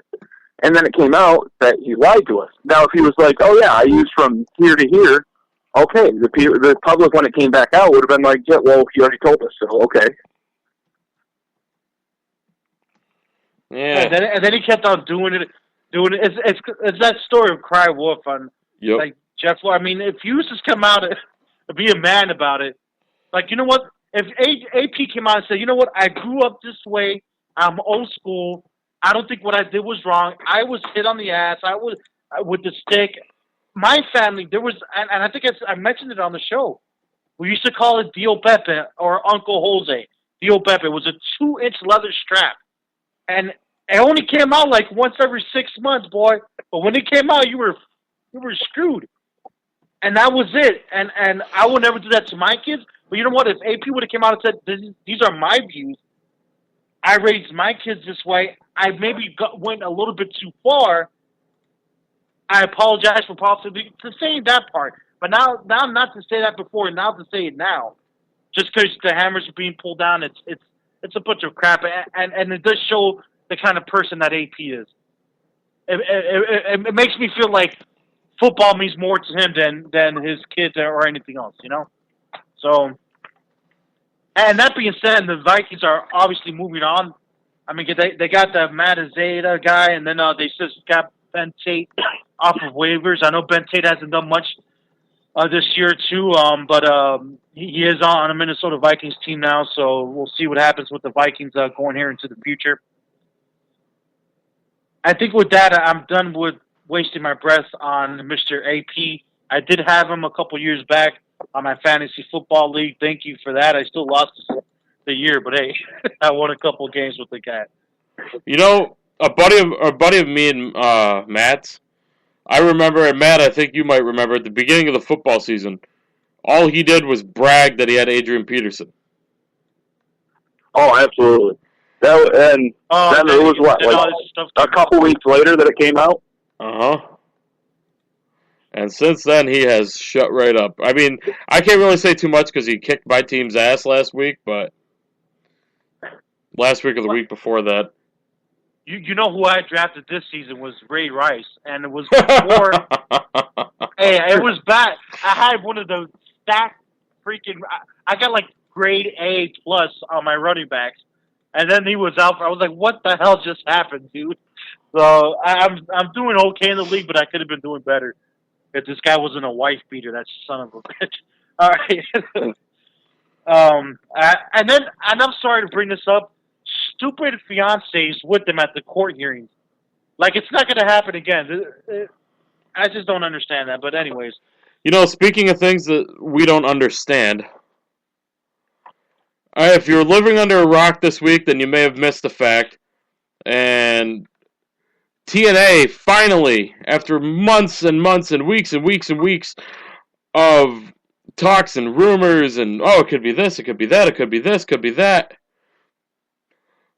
TNA finally announced that they have a new TV deal signed, sealed, and delivered for Impact Wrestling every week. And it is not on Spike TV, but rather it is on Destination America. Al, I know what Matt's going to say, but I'll get to him in a second. Al, how do you feel about TNA Wrestling now being every week on Destination America? Yeah. You know, I knew they were going to get a network or a station. What is not good for them is that the highest rated show this year was 444,000 to be exact. They're averaging almost 1 million on Wednesday nights on Spike TV. They're not going to get advertising slots. Spike TV is not going to promote TNA Wrestling moving to a different network. That ain't gonna happen. So people are gonna be like, "Where the hell is TNA?" They don't have the money for sponsors or to buy ad time, so it's gonna be horrible. If they don't even have the luxury of having more original first run programming on Spike TV to announce it. Well, they wouldn't allow it. I don't think they would allow it unless there was a clause that they added. Well, Spike let WWE do it. WWE, was announcing it when they're on Spike that they're going back to USA Network. That WWE was announcing on Spike, but and that, if you think about it, Spike TV. You said WWE was announcing on Spike that they were going to move back to USA Network. Yeah, they did that. Yeah. All right, but Spike TV was the underdog, and they probably charged WWE a lot of money. It's not the same because Spike TV right now holds the power, and TNA doesn't mean shit to them anymore. So why would Spike TV sit there and say, "Yeah, we'll go ahead and put a commercial"? No, not a commercial. I'm talking on the actual program. Because when it was WWE, Vince McMahon himself came out and did a little promo that WWE was going back to the USA Network and thanked Spike and all that. But my point was, TNA is so behind the ball with that now, they don't have any more first-run programming that they could use to even put a spot on there, have an announcement. You know how sometimes they do like a crowd shot and they do like do some kind of promo announcement during the broadcast that, hey, starting whatever day, Impact Wrestling is now going to be on Destination America. All right, well, don't get it twisted. All right, this was the last Impact full wrestling show. Yeah, that's what I'm saying. I understand that, but they're still going to the editing room to if they're going to do the best of series for the. Who the hell is going to watch that? I'm just trying to get my point across here. If they're doing the best of series, they still have the opportunity to have Taz and Mike Tenay set up the videos of the highlights of the best of, and essentially put a graphic up there saying about Destination America. At the end of the day, interest has been slowly declining because everybody knows their situation. And what scares me is that they were doing 1.1s and 1.2s, 1.0s. I think it went down to an 8.0 on the ratings this week. So what I'm thinking is, if you subtract the 1.1 minus 8.0, that's like 2.0 of people that possibly really know. Those are the online people that possibly are not watching. My point is this: when Spike TV, this is on the same network, guys. When they moved TNA Impact Wrestling from Thursday nights to Spike TV, what was the first? I think it was like 0.5. Nobody knew that the change happened, and they were on the same network. And it took them a while to figure out, oh, there's TNA. It's going to be a huge problem for them moving to some channel that only 52% of Americans have, and the highest rated show is 444,000. They're gonna take a major hit. You know, one thing also, and the market's completely open right now. You know, one thing also that's going to hurt them quite a bit is Spike TV is a channel that's mostly featured on basic cable, like your basic cable run. You know, your 50, 60 channels, whatever you get for the cheap package of cable. Mm-hmm. Destination America is on the digital.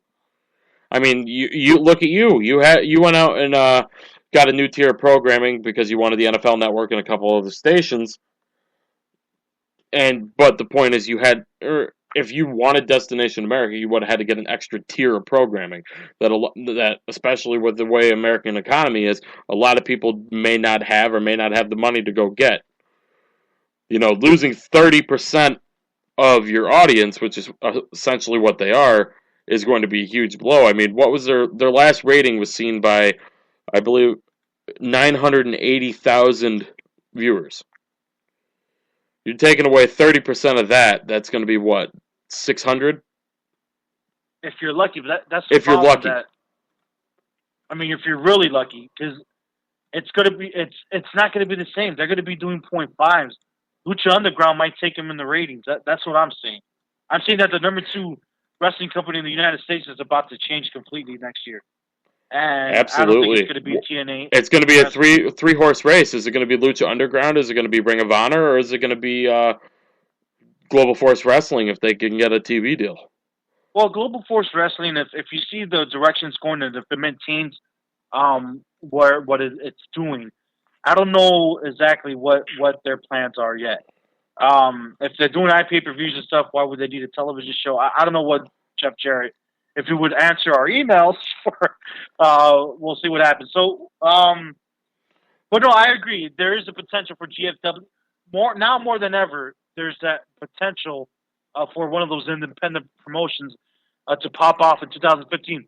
If there's ever a time, I was going to say, if there's ever a time for Ring of Honor to try to get whatever momentum they can get some more signings, improve your production, do whatever you have to do. Beg Sinclair to give you a better time slot than 11:30 at night on a Sunday night like it is up here in Syracuse. I mean, now's your time. You're going to go all in, take your chips, go all in, and do what you got to do to try to capitalize on the viewers that TNA is going to lose. And in terms of with the Ring of Honor, I don't know if you've read this or not, they are going to be expanding the television reach in 2015. Nothing major, but they're going to get into. They just got into Atlanta, Georgia, like 2 months ago. They're going to get into more bigger cities and stuff like that, and continue to grow their audience. So 2015 might be a big year for Ring of Honor. So don't sleep on them.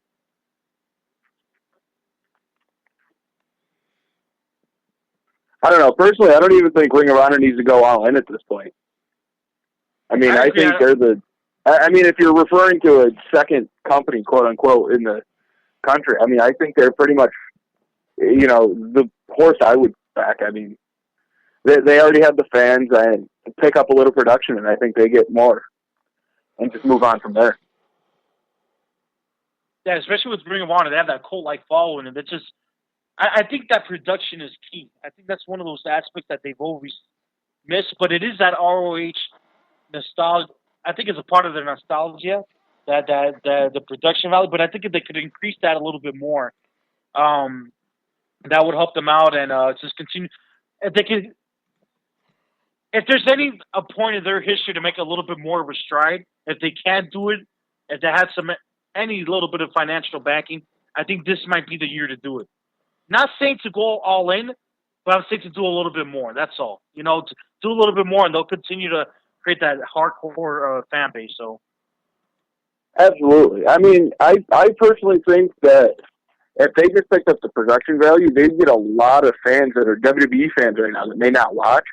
But I mean, every fan that's been even, a WWE fan or even a WCW fan has been so spoiled over the last 20 years of the production values that Vince has put on that, I mean, they just can't go back to watching what it used to be. And another thing that it's interesting that I saw after we went on the air, not to try to completely change the subject, it's still talking about TNA, is their producer, Brian Edwards, said on Twitter that TNA could be having a new logo, new graphics, because they said somebody tweeted him, new logo, new graphics, and he said new everything, fresh start. But I think that's just delaying the inevitable. Because personally, this move looks like it's a move that's just going to be made before TNA dies, and then WWE picks up the rights for everything. Well, let me ask you both something. If TNA does die this year, or 2015, could you see Jeff Jarrett try to pick up the pieces and absorb what's left of TNA into Global Force Wrestling? He could. I think he would try, but I just think Vince's money would end up winning out. I mean, because you got to look at the parent company; they'd want to get the most out of it. And I just think Vince would offer more than Jarrett ever could. And, Vince has even said, he's got to be acknowledging some of these things. He said in numerous conference calls and stuff, their quarterly conference calls, that he didn't really have much interest in TNA. He wasn't paying too much attention to it. I don't know. Al, you're not really saying much. What do you think? Do you think Vince could buy him if anybody buys him? Or do you think what I said, that maybe we could see Jeff Jarrett try to come in and try to absorb what's left of TNA and merge it with Global Force Wrestling? Maybe that's what he's kind of holding out on. Well, to your point, Vince McMahon knows that TNA is not really competition. If the opportunity arises, he is a businessman at the end of the day, and why not close down another? That's how he built his business, by buying smaller companies and closing them down and creating this wrestling monopoly we see here in the United States.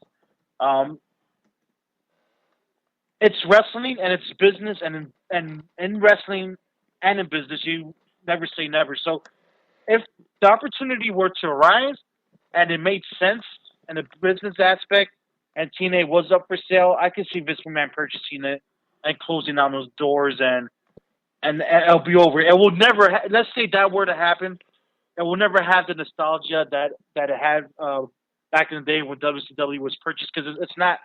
They don't have that back and forth like it was back in the day.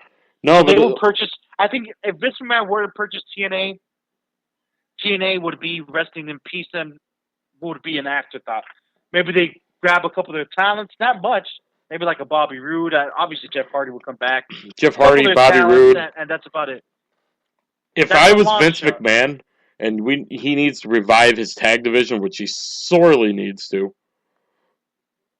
if I bought TNA, the first thing I would do, get the Hardys and put Roode and Storm back together and get Beer Money back together. Yeah, and keep the Wolves together. And keep the Wolves, yes. So then all of a sudden you have 3 tag teams going into what you will have. You have Golden Stardust, you have the Usos, you have the Ascension that will be up, and you'll have the Vaudevillains. I'm sure the Vaudevillains might come up next year. If not, I think Matt's going to go down to the Performance Center and break down the door and demand that the Vaudevillains get promoted. Pretty much. I'll drive him to Stanford myself. And then you asked about Jeff Jarrett. See, I Al, think Jeff Jarrett, if he had the money, he probably would. I think that one of his biggest regrets was, not being able to get it to where he wanted on his own. He lost a lot of power with this company that he built. And it's sad because TNA was rising. And I don't know. I just feel like if he could have just held off a little bit more and not get these Carters involved, things would have been so much different. But everything changed, and that's will he? Go ahead. No, go ahead. No. By all means. I just pray that we never see Dixie Carter on WWE TV. No, that would be never happen. That would never happen. People said that about Bischoff. Just saying. No. Well, you got to understand. There's a huge difference between TNA and what was WCW and ECW. If you're telling me it's TNA owned by Jeff Jarrett, will I ever see Jeff Jarrett in the WWE ring again? Yes. You're telling me if I'm going to see Dixie Carter for what? Nothing there would make any sense whatsoever. Whichever way you would chop it up. The only reason why Dixie Carter, while we're talking about her today, is because of her dad. That's the only reason why I'm talking about Dixie Carter right now. She doesn't know what the hell's going on with wrestling, and that's why her company's in the dump. She had one of the best rosters of all time. Not of all time, I'm sorry to say all time, but one of the best rosters in recent history. And they weren't able to get out of their slump because of the poor business decisions that we're making with wrestling. I don't know. I just never want to hear that again. I never want to hear Dixie Carter on Raw question ever in my life again. Back to Jeff Jarrett purchasing TNA. If it was an opportunity, I just don't know. I think that he has so many wounds there that he would be like, you know what, just keep it. I'm doing my GFW thing. You guys ruined my name, the product of my company. My brand is totally destroyed. My new brand is GFW. I don't want any mergers. Just keep your little company and keep your 2-year deal with Destination America and just call it a day. Yeah, I don't know. It's going to be very interesting to say the least. But before we move on from this, there's just one question I was going to ask both of you. You touched on how good TNA's roster was at the time, or a couple years ago. Do you think TNA would be in a better place had Hulk Hogan and Eric Bischoff never touched TNA? I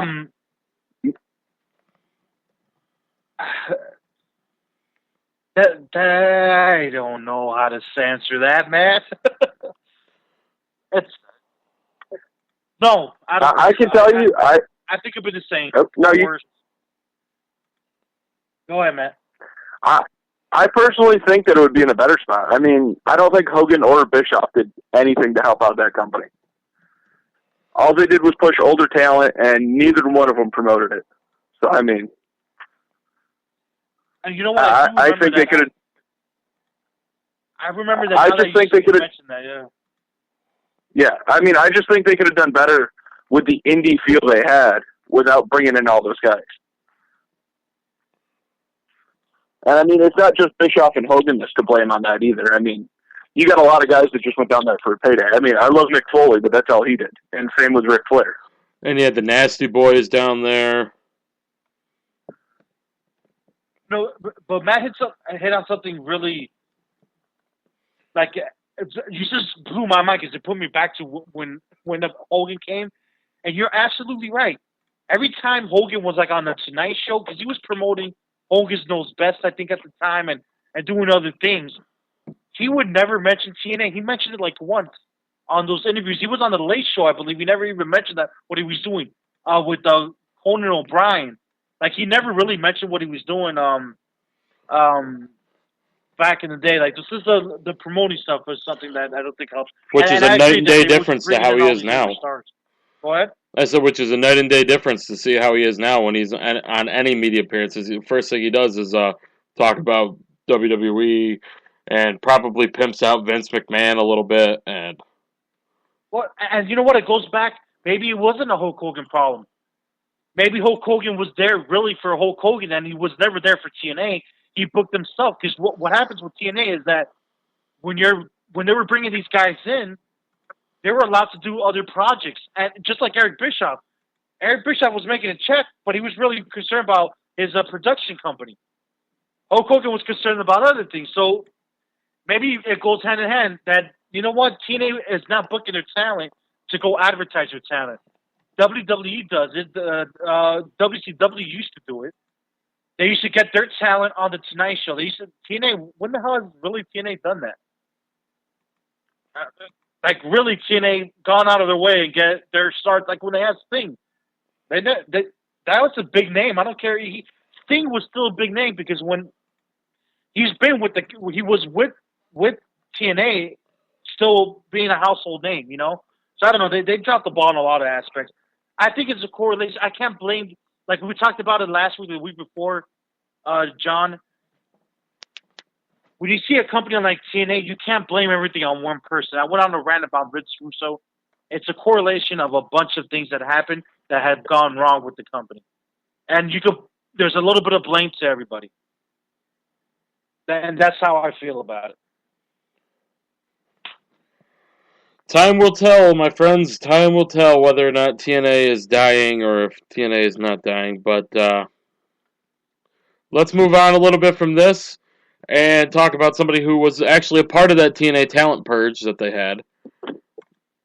And that's Mickie James. She last appeared in WWE back in 2010, and she actually said in an interview that when she was asked about a return to WWE, that she's very interested to it, very open to it, and is not something she's not interested in is going back to train. She wants to go back. She wants to wrestle, and she said, "quote She is better than 90% of the divas they have now." Matt, let's get your opinion first. Would you like to see Mickie James back in WWE, or wouldn't you? I would absolutely love to see Mickie James back at WWE. Pretty much anything to get rid of the Bellas off of my TV, I would be happy with. But I don't know. Because right now I feel the Divas division begins and ends with AJ and Paige. Unfortunately, no Charlotte yet. Al, what do you think? I mean, she's a veteran. She still looks great. She had a baby. I interviewed her back in the FOW days. Maybe we can get her back again? When she started off her singing career, she started working on her first album. She's an incredible talent, incredibly great person, not only from me dealing with her, but you'll read stories that she really has a kind heart.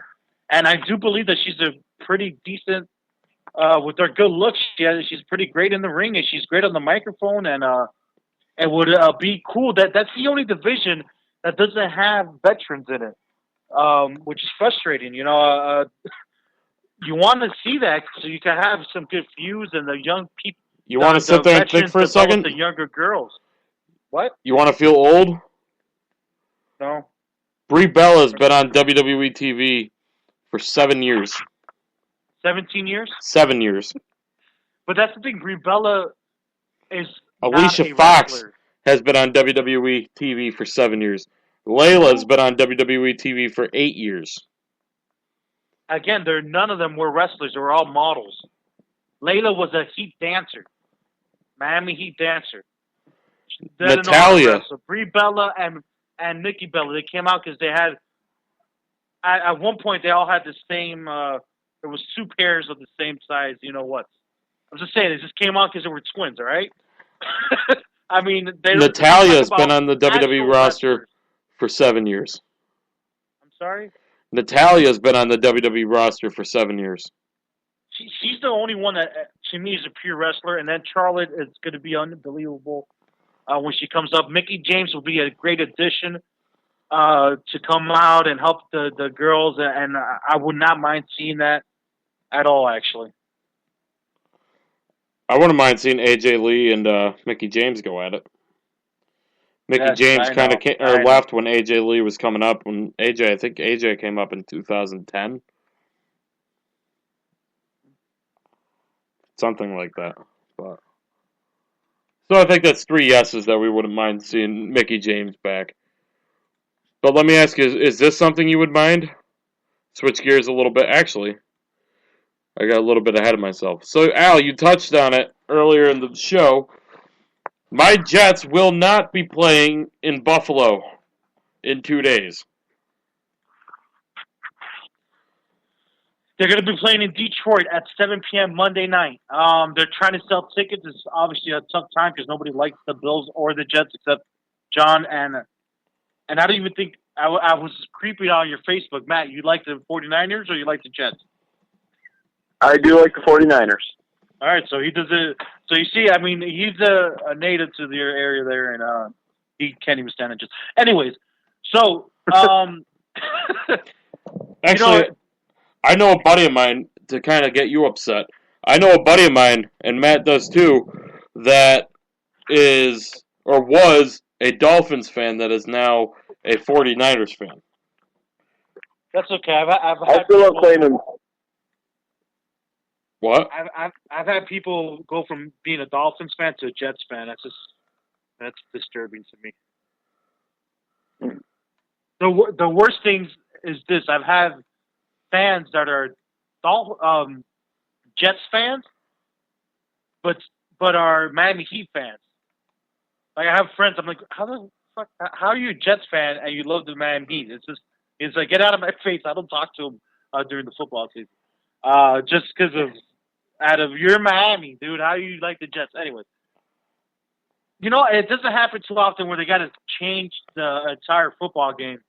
I was telling, I think I told John, like, these are supposed to, just messing around. These are men. Just get them out there, play the damn snow.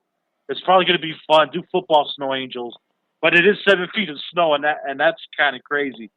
What is it, like 220 pounds of snow on the field right now? 220,000 pounds. 220,000? Holy crap. I'm going to say this, being that, it's a Buffalo and the Jets, it's an important game for my Dolphins. Screw the Patriots. The Patriots are unstoppable, apparently. I need the Jets to beat Buffalo. So I'm rooting for the Jets on this Monday night, and I hate that I have to, but due to the brackets and how they stand, I need the Jets to beat the Buffalo Bills. So go Jets in Detroit. That's all I got to say. Who's the other Monday night game? I forgot who was playing on the other Monday night game. And I just saw it last night because I was curious. Give me 1 second here. Matt, do you know? Who's playing Monday? I absolutely do not. It's Baltimore and New Orleans. Well, that's an interesting match. Where they're going to televise the game. I haven't even looked at that. Because that would be interesting if it would be both on ESPN or something. They're not even saying if it's going to be televised. I'm trying to see. ESPN? Nah, I can't tell. Wait, the Jets game or the? Yeah, the Jets game. I probably think CBS. Local. I'm sorry. Probably CBS. Because they still hold the rights for the AFC games. For the game, yeah. And that's another thing. I haven't really seen the logistics of it. How are they going to end up sharing the revenue and all that? Like, they're doing it in Detroit, and what happened to all those ticket holders of that Buffalo game? Are they refunding all those tickets? I mean, that's millions of dollars right there. That's crazy to me. Have you heard anything about that, John? About the revenue sharing? Yeah, and if they're returning the tickets to the fans, are they going to let them hold it for another game? I haven't heard anything. Matt, I'm a little disappointed. Oh, okay. I was just going to say that I would have to assume they'd probably give you the option of a refund or to a different game. Actually, I just found it on here. The game will be shown on CBS in the Buffalo and New York markets. Bills season ticket holders will have their accounts credited or can request a refund, while other ticket holders will receive refunds. So the Bills are standing to lose some money there, huh? It's all about that almighty dollar. I'm sure somebody's losing money somewhere there. Matt, I'm a little disappointed. You never went up to Buffalo to make $10 an hour to go shovel? Yeah, I was willing to. I mean, it's a lot more than I get paid at my day job. So. No comment on that. Oh my God! You shush. There's an image that is very disturbing, and I don't know why I clicked on it. And John's usually the one that does this, but I'm changing the topic here. Oh God. Mike and Mike in the morning from ESPN. Did you see what Mike Golick did? What the? I haven't seen it. I've heard about it. Oh my God! It's so disturbing. Like, why would he do that? And he's all happy about it too. What the? Oh my God! It's disturbing. I'm gonna tweet it out for those fans that are gonna listen and be listening. What the hell? Wow. All right, so let's continue on here. Not much more to talk about. The Jets-Buffalo game has been moved over. I want the Jets to beat the Bills, and that's probably about it. There's nothing more to talk on this. Nothing that I can think of. However, there is something to talk about with the Global Force Wrestling event coming up for, at least, Jim Ross has already been announced that he's going to be commentating the event. However, we don't know who the color guy is going to be. We talked about this last week, but I was just going to touch on this quick.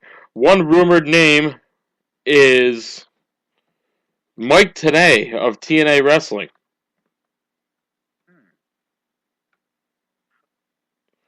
Could be, depending on his contract situation, could be calling the event with JR, which would be historic, as it would kind of be WWE and WCW coming full circle. WWE announcer, WCW announcer coming together in one broadcast.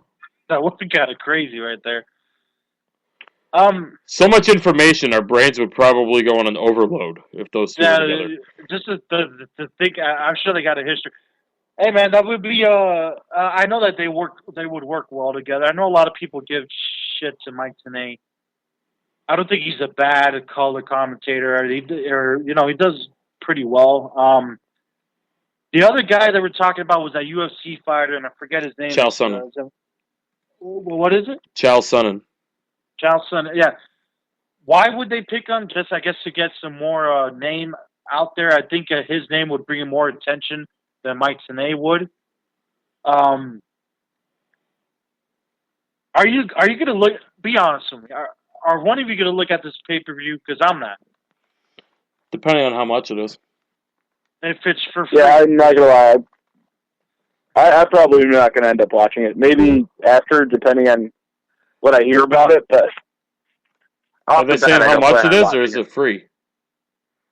And like, one of the things I did want to pay for it, I couldn't because I had a disaster at my house last week in a flooding in the apartment building I live in. I wanted to see the House of Hardcore, and I'm so mad that I wasn't able to because I heard it was one of the best wrestling pay-per-views of the year. So that's one I want to see. But this one, I mean, it's a Japan-based, I can't even talk anymore. Japan-based company. It's going to be Wrestle Kingdom 9. It's with New Japan Pro Wrestling, I believe. I'm not saying the wrestling is going to be horrible. I'm just saying I'm not going to sit there and put it on my calendar. If I get to it, I'll get to it. And it is what it is. And I'm going to go back to what I said last week. And Matt, I don't know if you've heard our show before, but I find it so strange. And if you see ECW Exposed Part 2, I posted it on WrestlingNewsReport.com. Paul Heyman mentions it because they were shooting most of the time at the beginning there. How the WWE hates Jim Ross. And I still don't understand what the hell happened there. How they don't like Jim Ross at all, and how Jim Ross is on GFW. I just feel bad for the guy. I don't understand what happened with Vince McMahon and Jim Ross, and it's always been strange to me how they've treated Jim Ross over the years. So nothing major. I know we mentioned it last week, but it is what it is. Chris Jericho is working on a new deal with WWE. Is that accurate there, John? You want to set that up for us? Yeah, you reported it on WrestlingNewsReport.com that. Sorry, I didn't mean to kind of call you out on that. Oh no, I did. I just that was me getting a break so I could drink some water. To be quite honest. It's going to be interesting because Jericho's not looking at a TV deal. He's looking at more of a coming in and doing house shows with WWE, kind of being the opposite of Brock Lesnar. Because Jericho doesn't want to come back to WWE unless he has a storyline in place. So I think it's going to be interesting. So kind of he's tired of doing all the bullshit. Pretty much. I mean, Matt, what's your take on that situation? As a fan, I hate it just because I want Chris Jericho on my television. But looking at it from a business standpoint, I can't deny it too much to get the younger guys ready. But I don't know. I mean, ultimately it's his career, so I mean he's going to do with it what he will, and whether he gets on TV or not, we'll see. But I'm not a big fan just because I want him on TV. Yeah, you know, it's like his last run. I was so excited about Chris Jericho versus Bray Wyatt, and I felt like it fell short on a number of occasions. And I think that's probably what he's seeing. Like he keeps on coming back, and then he had a little small feud with Randy Orton. What drives me nuts with Chris Jericho, I love Chris Jericho. I think he's great in the ring. He's great on the microphone. I just feel like he always comes back in those 6 months intervals, if we're lucky, 4 to 6 months. He has these quick feuds, and normally he comes, he defeats or he'll beat the guy once, maybe. Then he ends up losing, and we all know he's there to put some guy over. I want us to see something more meaningful when he comes back, storyline-wise. You know, I think it fell short with Bray Wyatt and Chris Jericho, and I hate that it did. And the little feud he did with Randy Orton as well. It's just, I want more out of him. So I could understand if he's sitting there saying, unless you get me something solid, I don't want to be booked like an RVD. RVD is, I didn't say try with Chris Jericho. Poor RVD comes out here and he's wrestling somebody different every single night, and he never really has a true storyline to go off of. And that's one of the guys that I get frustrated about, because I would like to see a story out of the guy, but he just comes in here and jobs a little bit, and if not, they'll throw him in a main event match if they need a extra body. Like, you know he's not going to win. Like, sometimes they'll just toss him in there, and they'll build him as a former world champion when they want to. When they want to make him a main event, and it's only for, like, one match. I mean, what is your take on that? No, I completely agree with you there. But I think that reflects more on the WWE and the lack of a mid-card right now, more than it does, you know. I mean, I think that's what you were getting at, but I mean, that reflects more on them than more on Jericho. I mean, I just think they need to establish more of a mid-card. And honestly, I totally agree. They do need it's more of the writing than creative aspect of it, I think. I'm not knocking RVD or Chris Jericho by all means. I love their talent and all that. I just want them to be more involved and mean more something to show, because they can't do it. They could go out there and do more for a program, I feel, you know? No, absolutely. But, I mean, like I said, I feel the mid-card's just completely, like, that's what's part of the problem nowadays. I mean, you go back, I mean, hell, even 10 years ago, you have intercontinental matches that actually matter. You have guys and stories. Now they're just throwing matches out there cold and expecting it to get over as a quote-unquote feud when there's nothing there to base it on.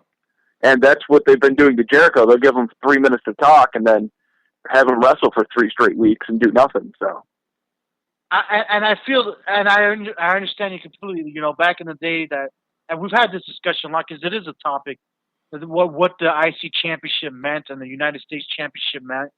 And I remember, it goes back to like when HBK was fighting for the IC Championship back in the day.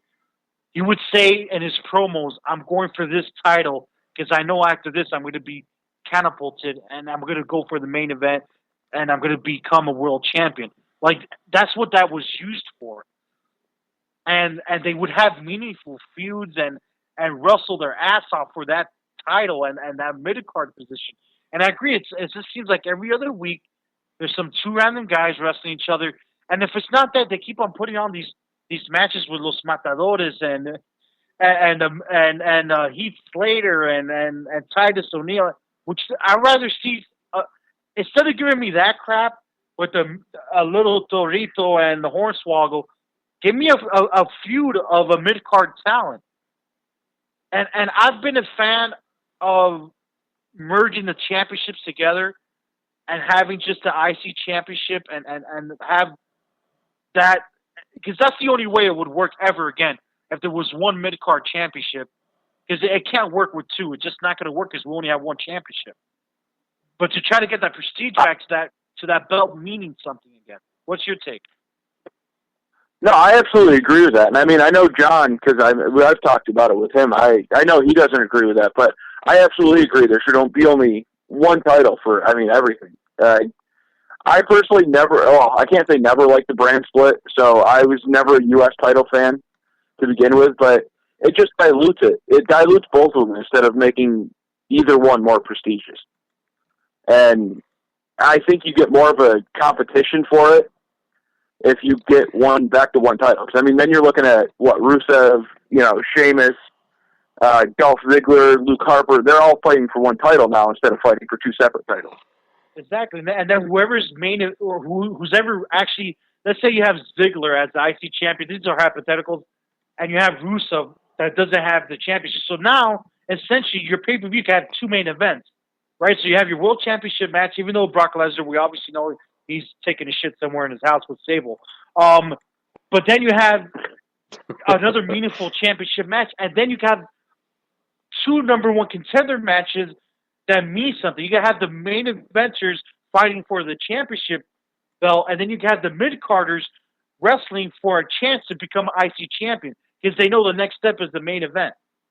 Does that make sense to you, or did I don't know if I said that right? No, absolutely. That completely. For me, it makes sense because it streamlines the process of you going up the card. Now you can take it, like right now you look at it and you're almost sideways stepping either way, going for either the IC or the U.S. title, instead of it just being, you start at the bottom of the card and you just work your way up. So I completely agree with what you're saying. Yeah, it's just logistically it makes sense. And I'll tell you this, the brand split, I thought it was the dumbest thing, and I was never a fan of it. I've always liked the United States Championship because I grew up watching both of them. I know what it meant to WCW. But since this is WWE, it doesn't make sense for the U.S. title to stay around. Obviously, you want the IC title and the prestige of that belt. So if they were to merge them, I'm not an idiot. I would like to see the IC Championship stay with the companies, just delete the U.S. Championship. I thought that was something that was going to be done by now, and it just hasn't. And it's kind of like when they had the two tag team championships. It didn't make sense, and they finally merged them. They finally merged the World Championship. So why do you have the IC in the United States? It doesn't make sense. And what sucks about it is that I feel a title tells a story. A championship means something. The only one on the card that doesn't mean something are those two titles. I know what the tag team title stands for. I know what the World Heavyweight Championship stands for. I know what the Divas Championship stands for. I know what the NXT Championship, we know what those mean. What the hell does the IC title and the US title mean? Because right now there's just a pair of props, which really don't mean. No, absolutely. I absolutely agree with you there. I think it all comes down to merchandise, to be honest with you. I think it's just a way for them to be like, oh, well, now we have another title. We can give him another quote-unquote accolade to make him look better, even though it really doesn't. And then in return, they don't realize that it affects the storytelling. Because sometimes, honestly, on a given night, if you're not really paying attention, you can confuse who's the IC champion or who's wrestling for what title. Because it's always, you never know who's going for after what right now. And that, you could say that in honesty. If you're a casual fan, you're like, well, wasn't he the IC champion last month? Why is he the United States champion this month? Or why is he going after this belt? It just doesn't make sense at all. Oh, I agree. I've been watching the product since about pretty much since I've been born. And there have been months where I don't know who's the Intercontinental and U.S. champions.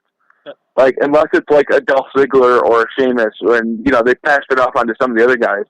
It's just like, I don't know, and I really don't care, because that title no longer means anything to me. You see, you have more guts. I wanted to say that, but I didn't know how to say it correctly. And that's exactly what I wanted to say. Like, I didn't want to say it 100%. I'm like, man, how would I word it? And it's true. And I've been watching too since I was a kid. So yeah, you know, I agree. There's sometimes I'm like, who the hell is the IC champion? I mean, even if I post it on the website, because there's so much going on, I'm like, oh shit, that happened. Okay, so it's just, Right. it's too much. It's overbearing, I think. The only reason that I think that they should keep both belts is it just... No, hear me out. There's only one reason. I totally agree with you guys. I have zero faith in WWE's creative to make any more compelling storylines without a championship than they're trying to with a championship, even though they're not. I'm going to call you out like a mofo right now. Because they've been doing it without the World Heavyweight Championship in a couple months. But that's Matt said earlier but that's in the show, the main eventers, dude. I'm talking about mid-carders. All right, but they can do it. If they want to, it gives them more pressure. Oh, if they want to, yes. But that's the big question. Do they want to? Or do they want to put that much effort in, I should say? They should, because look at the product. Go ahead. Well, I don't even think it's a matter of them wanting to do it or trying to do it. I think it would just naturally come about. I mean, when you have one, like the WWE champion now, you no longer question of who's the better champion and who's this, and you don't care, because now you know, he's the best the business has to offer, this is what you do. Whereas now you're looking at him and you're like, well, what championship means more? You're not worried about which guy is better, you're worried about what championship means more. And that makes neither one of them matter, because nobody cares. Because they're just like, oh, well, they're, basically two props that have been passed around for months and months and months. I agree with you 100%. I mean, it's just, and it goes back, and I'll tell you what, I'm sure it's not helped a lot of the wrestlers, get over. Look at, all right, right now I'm looking at the stats here. Dolph Ziggler has been a 3-time IC champion and a 1-time United States champion. It's got to hurt the mid-carders in a sense to where you have these two belts and nobody, like you're saying, point in place that they keep on going back and forth on it and doesn't really mean a damn thing. Like, if you want the guy to go to the next level, you have the mid-card championship. Oh, shoot. Can he make it as a main eventer? But if you keep on taking it away, now he's going to the U.S. champion. Oh, now he's going to the IC champion. Now he's going to the United States champion. Now he's at the IC. Now he's not even on the card. Now as a fan, you're like, okay, whatever. Screw this Dolph Ziggler guy. He's not going to be anything else than a bobbler of these two titles. Like, I mean, I don't know. I agree 100% with what you're saying. I want to switch things up here a little bit. I found this on Facebook the other day. Whoever did it did a good job. I mean, it looks legit, but it probably won't be. It was a custom WrestleMania card. One, kind of like the ones that would be on the back of a DVD, where they have like all the different graphics of the matches on the card.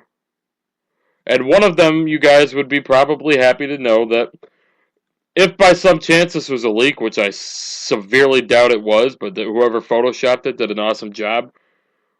One of the matches was a fatal 4-way title unification: Sheamus versus Cesaro versus Ziggler versus Bad News Barrett. For when? For the U.S. WrestleMania. I think it's got to be some type of rendering that somebody did. But I mean, I would not mind seeing that if that were to be the case. I mean, they were listening to us right now. So Triple H, thank you for making the change so fast. Speaking of Triple H, they had him versus Sting with Steve Austin as guest referee. That is so out of the realm. Kurt Angle versus Rusev in a submission match. Who? Kurt Angle versus Rusev in a submission match. Hold on, where is it? a triple threat tag team title match: the Ascension versus the Wyatt family, while Harper and Rowan versus the Usos. Charlotte versus Natalya for the Divas title.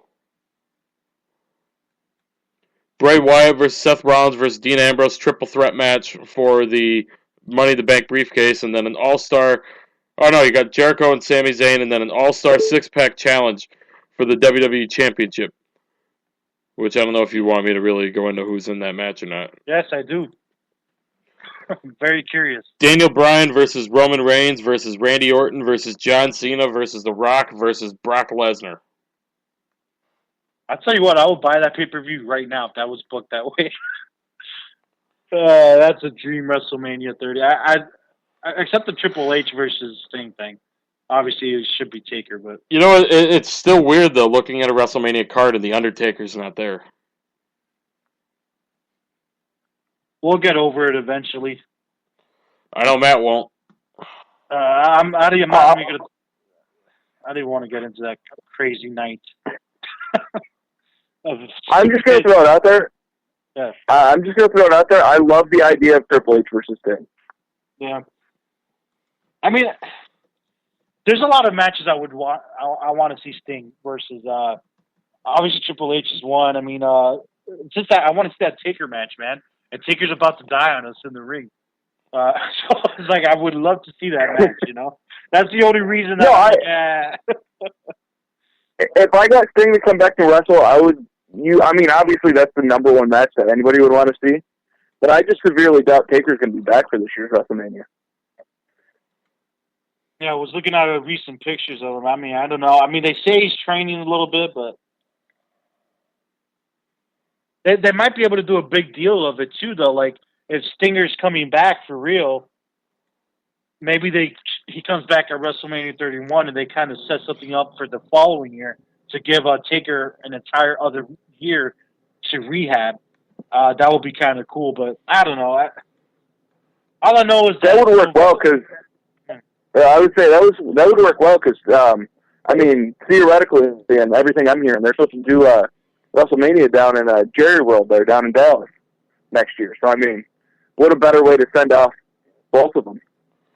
And that stadium will break the all-time record because I mean it holds like 90,000 as is. You put a ring in the middle. 100,000 for a football game. 100,000. So once you put that ring in the middle, you're looking at least 115,000 people easily. No, it'd be about 95 to 100 because you got to take into account the size of the set they would use for that. Oh, they probably would use a 6 set. The stage set would be fun. Yeah, but you still have to imagine that they're going to have enough that it would break the indoor attendance record. Oh, for WrestleMania or in general? Well, I mean, I don't know what it is in general, but I know they still hold it for the U.S., don't they? No, University of Michigan Stadium. I think it was like 104,000. Well, but I still think they'll get that. I don't think they'll lose that many seats. Oh, that was an outdoor stadium too. Yeah, that was going to say that's the big house. But yeah, it should be. I can't wait to see that setup next year. It's going to be awesome. I think it was a basketball game. They had over 100,000 for a basketball game because the court's smaller. So believe me, I think like 110, 115, it would be easily done. I really do think so. All right, I don't even know what the hell we're talking about anymore.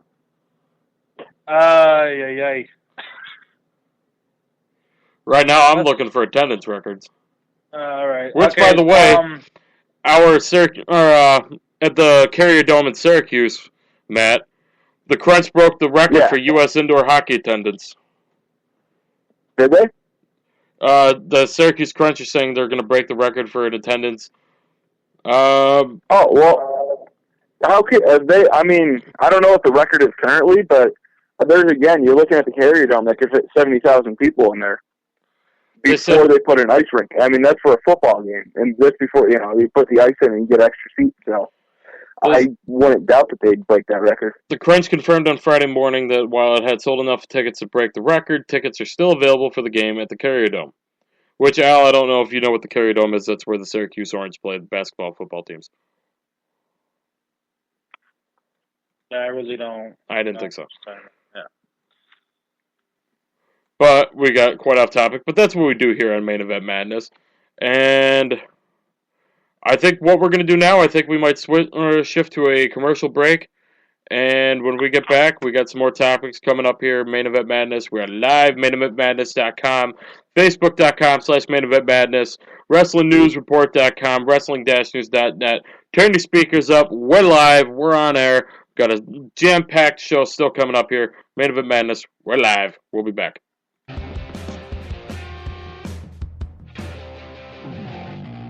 So you're cruising around the internet looking for some entertainment.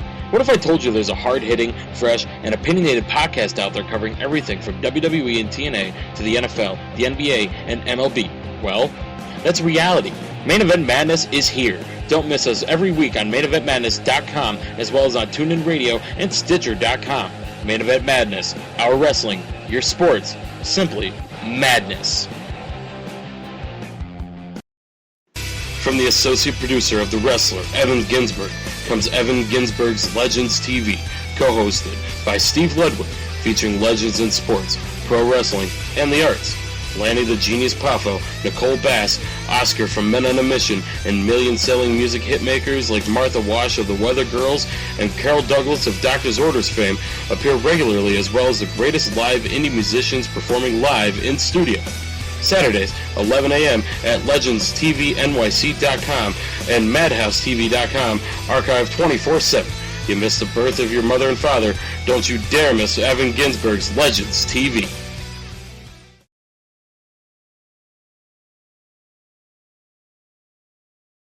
Looking for more than your average wrestling website? Looking for the fastest growing wrestling news site on the internet today? With quality news, results, and more. Wrestling News Report has everything you'd want in a wrestling website. Al Merriman has you covered with the latest and biggest stories of the day from all around the world of pro wrestling. Check them out today, WrestlingNewsReport.com. Hey you. Yeah, you. Looking for quality wrestling news with an international flair? Looking for results and news from around the world? Look no further than Wrestling-News.net. Wayne Daly and his crew have you covered from top to bottom, from WWE to TNA to the top independent companies from around the world.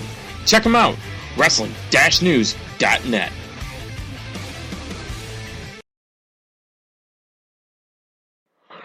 Alright folks, we are back here, Main Event Madness. We're going into a little bit of overtime. Actually, we have gone into overtime. We're about a half an hour over what we normally go. We're about 2.5 hours in. We're not on a Wednesday. We're here on a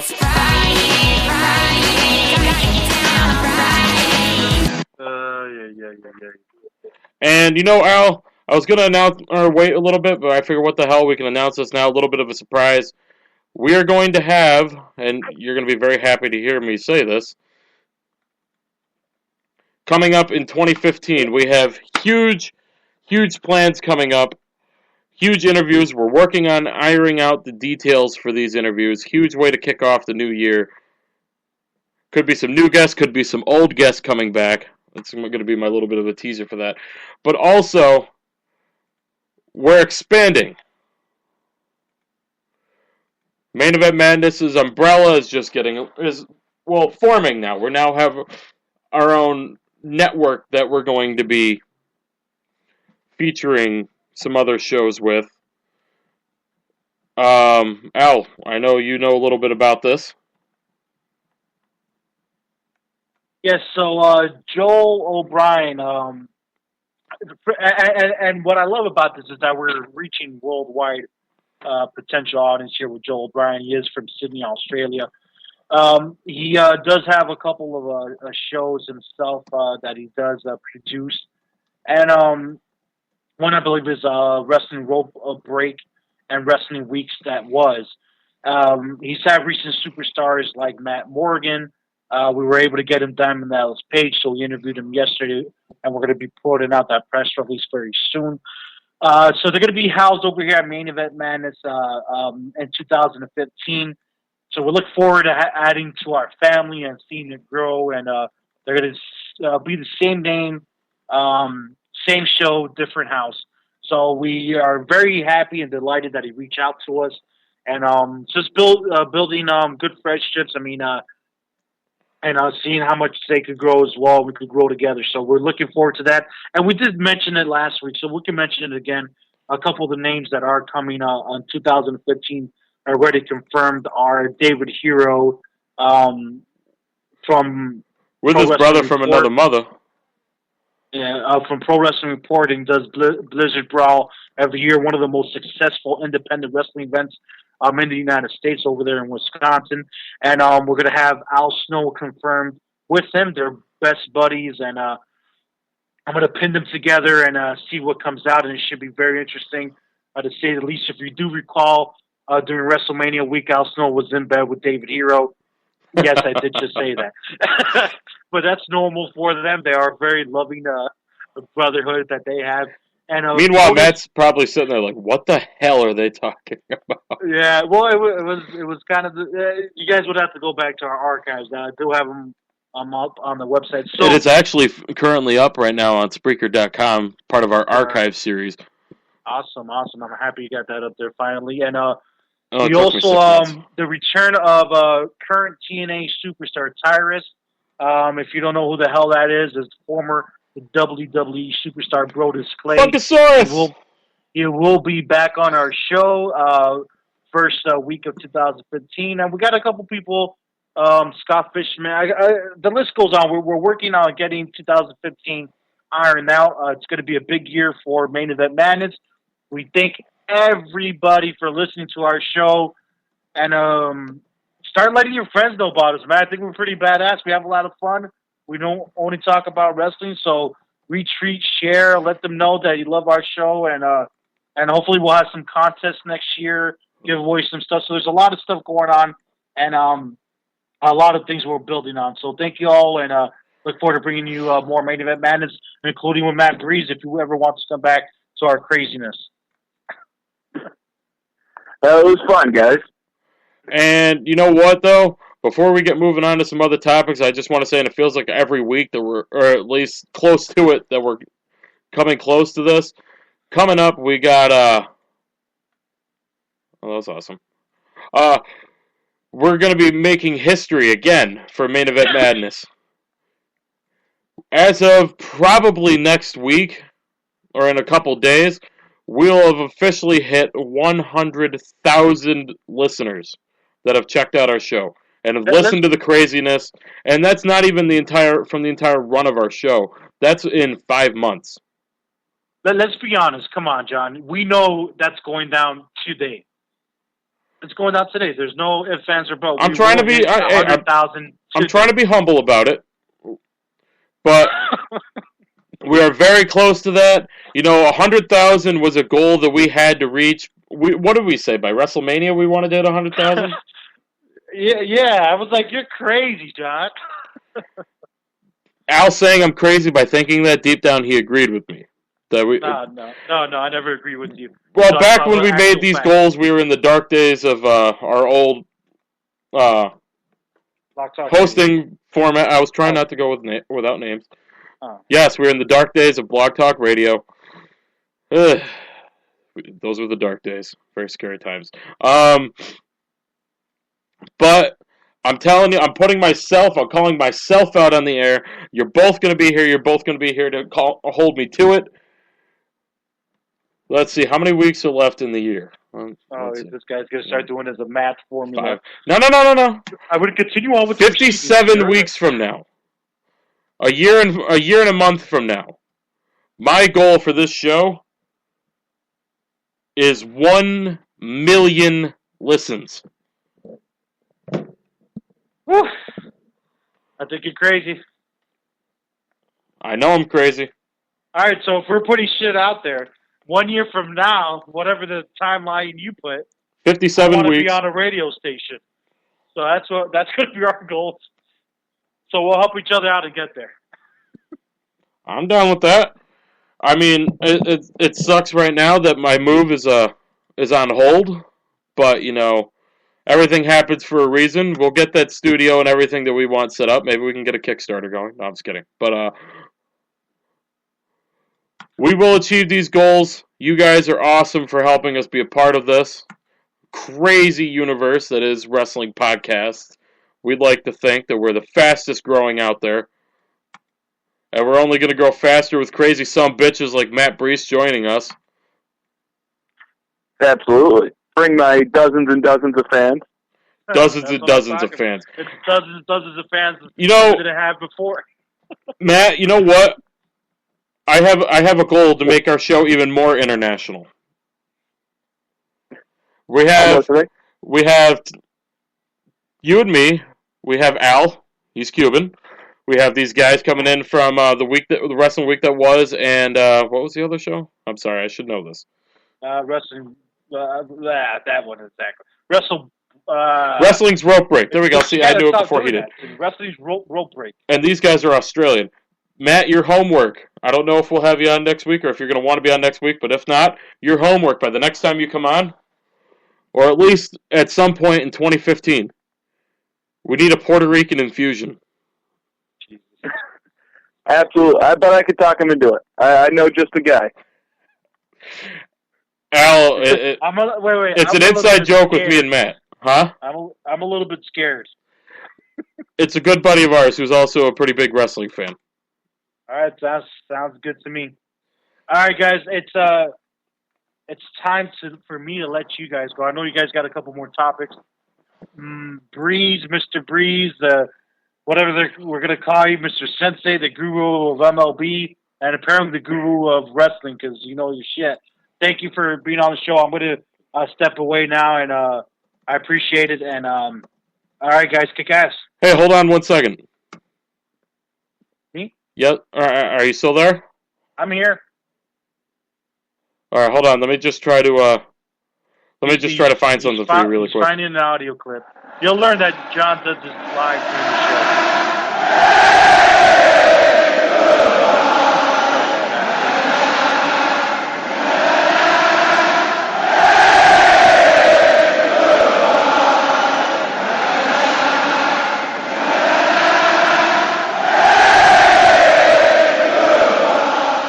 No, I'm just kidding, Al. You take it easy, man. Tell you, I never thought that I would hear that on my own show, and I would be on the receiving end of that audio clip.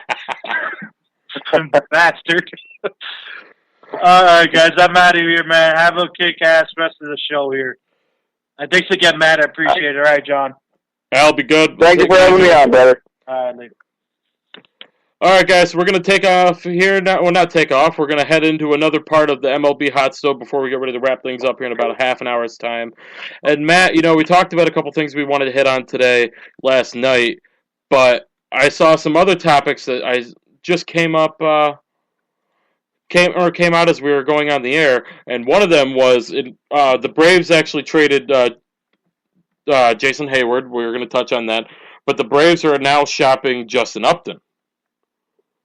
Yeah, and from everything I'm seeing, they're not planning on having Justin Upton being in the starting lineup. Nope. Come spring training. What's interesting for me... I'm sorry, what was that? No, I'm saying what's interesting for me, and I'm curious to see if they're actually going to be able to get a deal like this, is the only team I'm seeing being named right now as a fit is the Seattle Mariners. Well, that's because they're flush in their farm system with pitching. I mean... And that's what the Braves are looking for right now. I don't know why, because they don't have the greatest rotation in the league, but, they're not exactly deprived of pitching, so. But the Mariners got a lot of pitching. That's what they're looking for. It looks like, by all accounts, it's probably going to get done. So, imagine if the Mariners can get a outfield that consists of Austin Jackson and Justin Upton, plus Robinson Cano. I will say the way the Mariners are trending, they will probably be contenders for the West, the NL West. Absolutely. Or the AL West, I'm sorry. If they pick up Justin Upton. By all accounts, that's what we're looking at. The Mariners are trying to make their own moves, too. So, we'll see where all the pieces land, but... Well, they got to. You have a guy like Cano who... Was there an opt-out clause in his contract? Cano's, I believe there was, but it was only the last year of his contract, I believe. Oh, okay. So, he's still there for the next 4 years, or what did he sign, a 6-year deal? Who, Cano? Yeah. He signed a 8. Was it really that long? I didn't think It was an 8 or a 10. I think he's still there for another at least 6 years. No, so it was 10. You could opt it up. I'm sorry, what? It was 10. 10 to 40. Oh, wow. That's all. I really didn't think I don't know why. I don't know. I didn't think he signed for that long. Yeah, that's a horrible contract. But the catch with the Hayward trade is Hayward's a free agent after next season. And Hayward can just go right back on over to Atlanta, which he probably will. He loved it. He's from Atlanta. I don't know if he will, to be honest with you. Because it doesn't look like the Braves, I mean, from all accounts, the Braves are only looking to barely, stay in contention in the East. And to be honest with you, I mean, the East isn't exactly pulling in a lot of World Series rings right now. East is, or the NL East, that is? Yeah, I mean, look what you got in the NL East. I mean, you have the Nationals who are making the playoffs, but they're only making because there's not.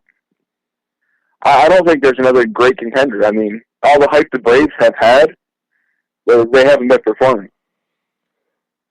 Oh, speaking of the NL, not the NL East, but another thing I just saw was the Reds are actually taking offers for a starter this year, whether that be Johnny Cueto, Matt Leake, or Latos. Yeah, Latos. And Alfredo Simon, because they're all free agents after next year. They're also shopping Joey Bats around there, Joey Votto. I would take him in a heartbeat. He's had injury problems the last few years. Other than that, I mean, absolutely.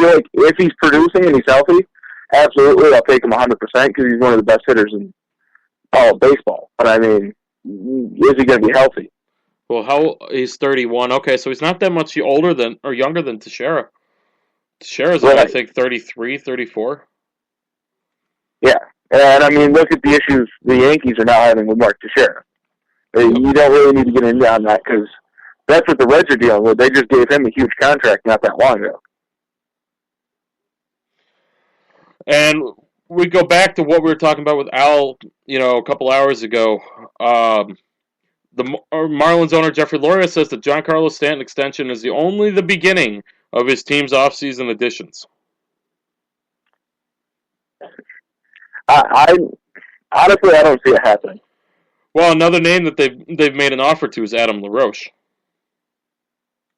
Yeah, but I mean, I love Adam LaRoche as a player, but he's not pushing your team over the top for a World Series. Like no team that's lost in the World Series been like, oh, if we had Adam LaRoche on our team, we would have won. I mean, no team in history has ever said that. Yeah, but the Marlins have a lot of good players that were under the radar, and if they can get Jose Fernandez back healthy and maybe signed, maybe a Brandon McCarthy or another under the radar starter, there's a few free agent starters I'm sure out there that aren't going to demand that much money. I mean, if they get another starter and get an Adam LaRoche and a good little nucleus of talent going there, they could have something. I don't know. To be honest with you, I would just, at best, if they do that, I just see them being the Twins, like in the mid 2000s, where they may make the playoffs just due to a not as good division, and they get swept out every year pretty much. Mm-hmm. Well, could you see them go after somebody to bolster their outfield, maybe like a Melky Cabrera, who's a free agent? Realistically, yes. I mean, if I'm putting that team together, absolutely, I'd go get Melky Cabrera. But I mean, will Jeff Loria is the question, and I don't think he will. Do you think they go after another older player who's going to come at a very cheap premium, and Alfonso Soriano, or did he retire? Soriano, actually, I believe, hung him up. Because that would have been actually a pretty good fit for him in Miami. Oh, that would have been nice for him, but I believe he hung it up shortly after the season ended, the regular season ended. I'm just looking at some of these free agents this year. There's a lot of nice free agents. But if they want to spend some money, a couple guys that I think could come cheap, maybe a Randy Wolf, Chris Young. Jake Peavy, I can't see coming that expensive, given how bad he pitched for San Francisco this year. He's still got the luster to him that he had from San Diego, though. Oh, absolutely. But Jake Peavy's a curious case because, I mean, what Jake Peavy are you getting? And you never know what one you're getting. Because, I mean, the White Sox signed him, and he started out decent, and then he kind of fell off, and then he came back, and then he left, and, now he's in San Francisco. And, again, he got to San Francisco, and he was pitching well, and he kind of fell off. So, are we going to get good Jake Peavy, or are we going to get bad Jake Peavy, or are we going to get both? Yeah, I mean, so that's something you got to look at, too.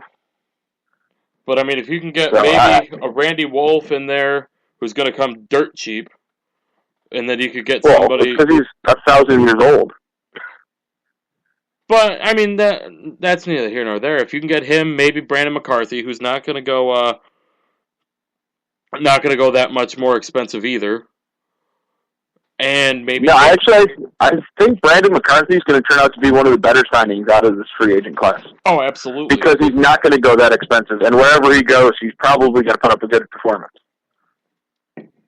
But could you see the Marlins being a contending team if they had, Jose Fernandez, Brandon McCarthy, and or even throwing Jake Peavy on that? That could be a very quietly good team.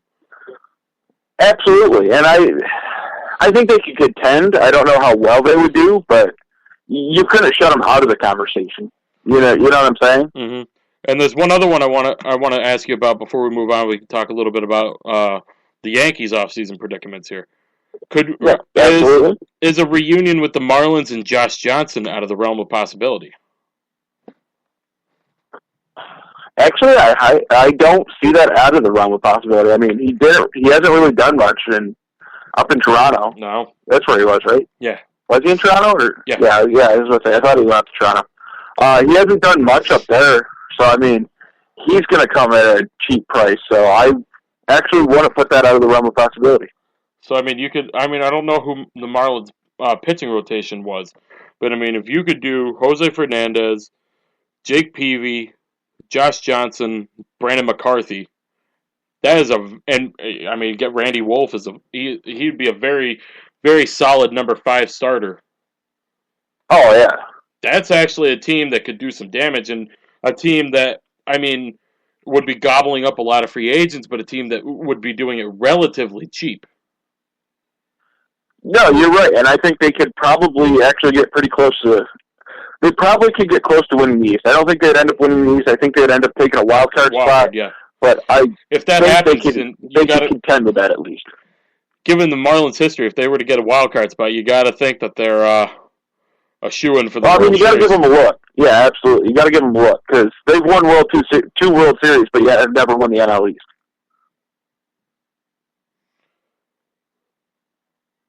Sorry, I just had a random message on Twitter. But let's switch gears here a little bit and talk about another team that needs to have some free agent additions, and that's our team, the New York Yankees. Absolutely. Now, there was some talk that Nick Swisher could possibly be reuniting with the Yankees. I don't really see how that could be a fit. Because you got Gardner, you've got Ellsbury, you got Beltran, and now you have Chris Young, who came back on a couple-year deal.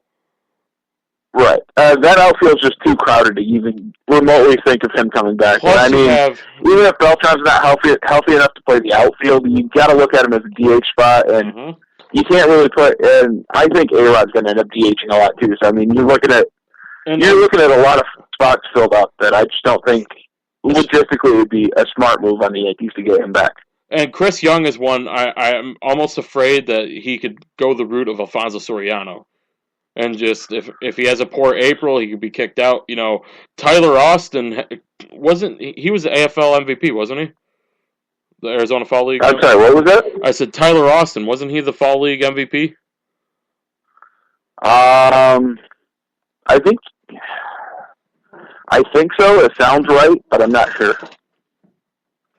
Yeah, I mean, his stock, though, is soaring with the Yankees right now. Oh, absolutely. I mean, he's earned it, too, and that's why they got rid of Cervelli. And they got, Tyler Austin's an outfielder, not a catcher.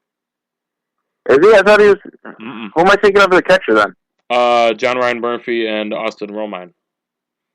Oh, it was Austin Romine I was thinking of. You're right. Yeah, you're right. My bad. I mean, I'd almost be inclined to, instead of Swisher. I love Swisher, but I would almost be inclined more to or call up. Maybe not Mason Williams. He's going to be at most AAA this year. But you got what's his name?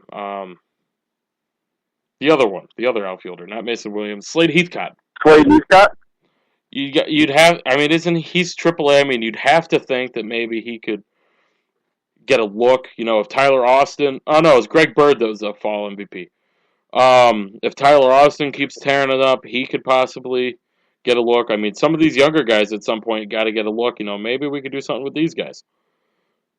No, absolutely. I mean, just because last year, 2013, that the minor leaguers didn't really do that good of a job. Well, I mean, you had kind of the crappier minor leaguers. Then that's nothing against, Zoila Almonte or Cervelli, Romine, and Murphy, and some of the other guys that came up. But I mean, you didn't have the good ones that have the higher outlook to them.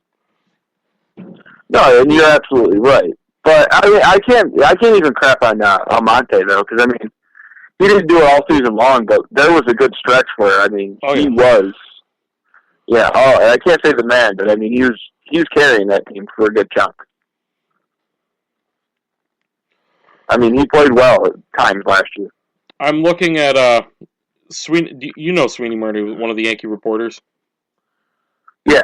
One of the names he's throwing out there for the Yankees to have at shortstop this year, Jimmy Rollins. I guess I would say, what do we have to give up? Well, he says here, what? And this is courtesy of CBS New York. He only has 1 year left on his contract for $11 million, and I'm just looking to see.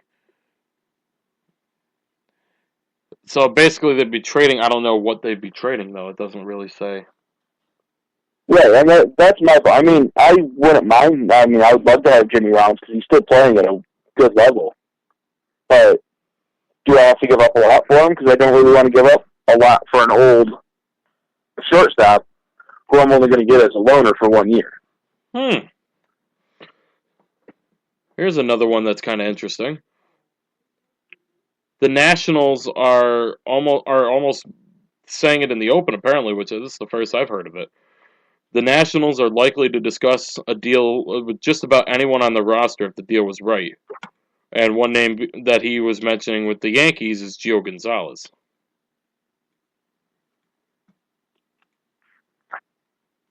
I would like to fit with Gio Gonzalez. I mean,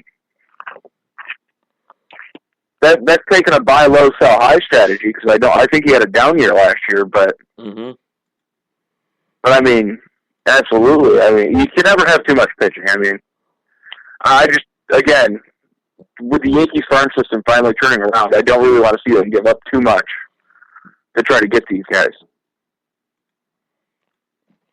Yeah, I mean, I would love to see Gio Gonzalez. I mean, being a lefty pitcher, that'd be a pretty good fit in Yankee Stadium, and it'd be another one to kind of offset a very righty-heavy rotation that has already Pineda, Tanaka, Nova, McCarthy if he comes back. I mean, you don't know what you're going to get out of CC Sabathia. I mean, yeah. But, I mean, as far as adding a starter, that's something Brian Cashman even said. He was interviewed the other day, and one of the quotes he had here was, "I would be open to adding 2 starters. There have been lots of calls, lots of texts, but nothing to show for it. It certainly takes its time, but it's been busy. Certainly a lot of conversations. Hopefully they'll lead somewhere positive. We're looking at ways to improve our club, but we're looking at smart ways to improve our club. I guess I can say that much." And that's courtesy of River Ave Blues. Right, which is really what I want to hear out of Cashman. I don't want. Yeah, I mean, it worked out well in 2009, or, the offseason 2008, when we went out and signed those guys, but that's not what I need out of them. Building from within is the best option. Is this Cashman being legit here, or is this Cashman trying to give a red herring and that they're going to go get Lester and Hanley Ramirez? I truly think I think it's truly part of what they're going to do. I mean, they're not going to stop signing those guys because that's just not what the Yankees do. I mean, the Yankees go out and sign big-name free agents. So would it shock me if I seen them go out and get a Lester and a Hanley Ramirez or, a combination therein? Absolutely not. But at the same time, it wouldn't shock me if they didn't do anything this offseason, anything major like that this offseason either. Yeah, I don't know. It's very touchy with the Yankees because we know their history, but at the same time, it's just... Well, I think you can go, John. No, go ahead.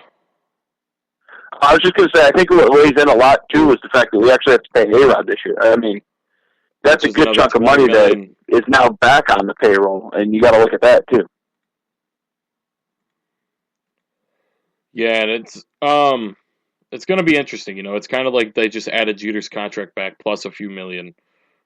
And, right.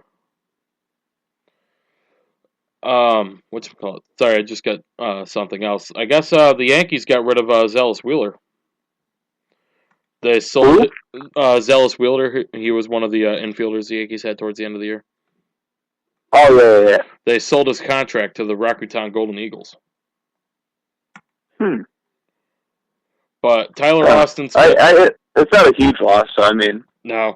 So I guess that's not a horrible year. I mean, he definitely should start the year in AAA, in my opinion. Tyler Austin, go back to what I was saying before, though, he's tearing it up. I mean, 275, and he's only 23. Right. 9 homers, 47 RBIs in 105 games. After the All-Star break in 33 games, 336 with a 557 slugging. Right. So... And, I mean, he hit 304 down in the Arizona Fall League. So it should be... I wonder, would you start him in AAA?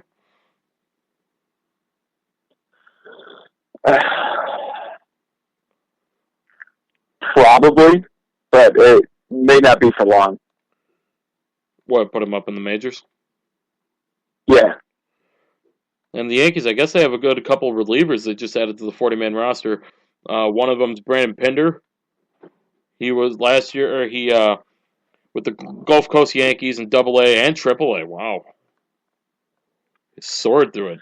He went 3-0 with 5 saves, 2.04 ERA, and had 9 runs, 9 walks, 37 strikeouts, and 39 2/3 innings. Wow. That should be an interesting story to watch. That explains why he went from rookie league to AAA in 1 year. Oh, absolutely. I mean... And, just looking at stuff like this, it kind of makes it laughable that everybody says, oh, the Yankees have no minor leaguers, the Yankees have no minor league talent, and you get somebody like that went from Gulf Coast Rookie League to AAA, tearing it up with a 2.04 ERA, which is almost unheard of in this day and age, and nobody's saying anything about it. Absolutely, but you also got to look at, just a few years ago, we didn't have this. I mean, you were looking at, we had Mason Williams and Slade Heathcott and all these guys, but they were rookie, they were in the rookie league at that time, and you can't judge too much on that. You got to let them get up through. So, I mean, that's why I don't want the Yankees to go out and sign a big name, because we don't need to give up the draft picks when we got guys that are coming up. We just got to give them time. And just switch gears here a little bit before we get ready. Just hit a couple random notes. Billy Butler with the Oakland A's. I mean, I think I called that. We were talking a few weeks ago, and it's a 3-year deal. Eesh. Oh, he's only... who was I thinking of? I think I was thinking of Matt Stairs or something that was older. Yeah. But he's signing on basically for the prime of his career, 29, 30, and 31 age seasons. I think the A's are geniuses for that signing. Because, I mean, they got him for, 3 years, $30 million, so 10 a year? I think he's going to well outplay that contract. Yep. Another deal that I do not like is the Dodgers trading right-handers Jose Dominguez and Greg Harris for Joel Peralta and a lefty, Adam Liberatore. I don't like that. Yeah, I get he has the name, but he's also a 39-year-old who has struggled Right. I'm not a 41 huge fan. I mean, I can't even say I'm a fan of that trade. I mean, that's just a bad trade, it seems like. Yeah, I'm not. I don't know what the hell's going down in Tampa. I mean, they're just getting rid of everybody. I mean, well, see, they're another team though, like the Marlins, that they don't like to spend money. I don't know if it's they don't like to spend or they don't have it to spend. Well, every team's got it to spend. Again, that's where the revenue sharing comes in. Mm-hmm. I mean, the Yankees could buy every team if they did revenue share, but we lose. Yeah, the Yankees and teams like that, like the Dodgers and the Red Sox, and all your big market teams lose money per se, and they give it back, and that's why it frustrates fans. Like I was talking about earlier, where as Marlins fan, he's not spending money, so it's frustrating because he's got it. Right. And that's specifically what that was made for. Instead of a salary cap, that's what they have. And it's interesting because, especially with a team like Tampa, who's contended much more than the Marlins have in recent memory, and they've gotten rid of Peralta, they got rid of Jose Molina, they've gotten rid of Jeremy Hellickson, and they've lost BJ Upton a couple years ago. And they're just losing out on a lot of this. I don't think anybody blames them looking at it now for not signing BJ Upton back. But I think he's a different player in Tampa than he was in Atlanta. Yes, but see, I feel like it's kind of like with trading people. The team selling always knows more than the team getting. Mm-hmm. So I feel like that was something where the Rays probably noticed that he really wasn't the same as he was just a few years prior, and that's why they weren't willing to go the 4 years, $40 million or whatever it was, something like that. I think they seen he wasn't worth it. They weren't going to pay open market price for a declining player. Right, and before we get ready to wrap up here, I was just going to ask you: do you think you could see the Tampa Bay Rays get rid of Evan Longoria? I don't, because I think they need to keep at least one superstar down there. Because, not that I just think their attendance could get much lower, but it probably would if they lose Evan Longoria. And do you think we could see some relocation here pretty soon?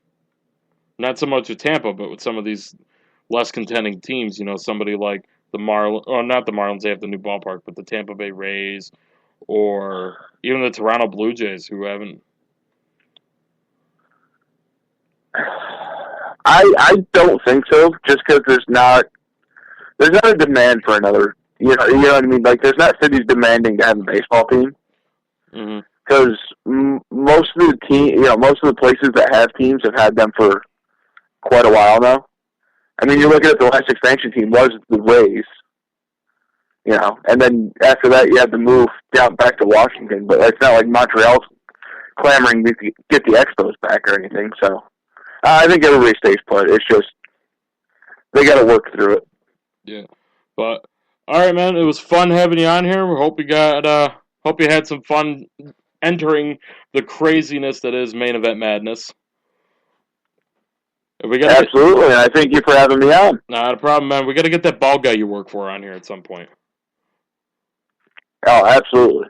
But, all right, guys, that's going to do it here on Main Event Madness. We'll be back, hopefully, normal day, normal time next week. I mean, I think in a couple weeks here, we got Thanksgiving is next week, so it's going to be tricky next week what we're going to do. But, like I said last week, stick around for our Facebook page, facebook.com/Main Event Madness.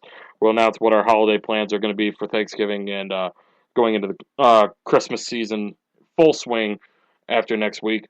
We're going to hopefully get Evan Ginsberg on the show here pretty soon through his segment that he's going to be doing with us, and then kind of going into holiday mode, slowing it down for the end of the year, and then come back full string with Tyrus or Brodus Clay at the beginning of January. So stay tuned for our Facebook page. Like I said, facebook.com/Main Event Madness. John MEM Radio, Almy Madness on Twitter. If Matt's going to be on here, you guys should give him a follow. It's MShiz90 on Twitter. And I think that's going to do it here, guys. We're running out of time. Take it easy, everybody. We'll be back here next week. Bye-bye. Thank you so much for joining us. Miss a part or all of today's show? No problem. Head over to maineventmadness.com where you'll find today's show as well as every show in our history. So once again, for all of us here at Main Event Madness, I'm John Curry. Have a great rest of your day, and we'll see you back here next time. Have a good one, everybody. So long.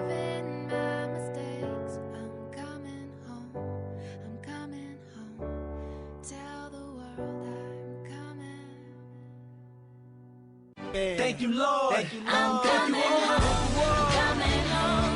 Tell the world that I'm coming home. I'm coming home. Let the rain wash away. Feel so good. The pain of yesterday. Feel so free. I know my kingdom. Ain't no place like home, baby. And they're forgetting. Ain't no place like home.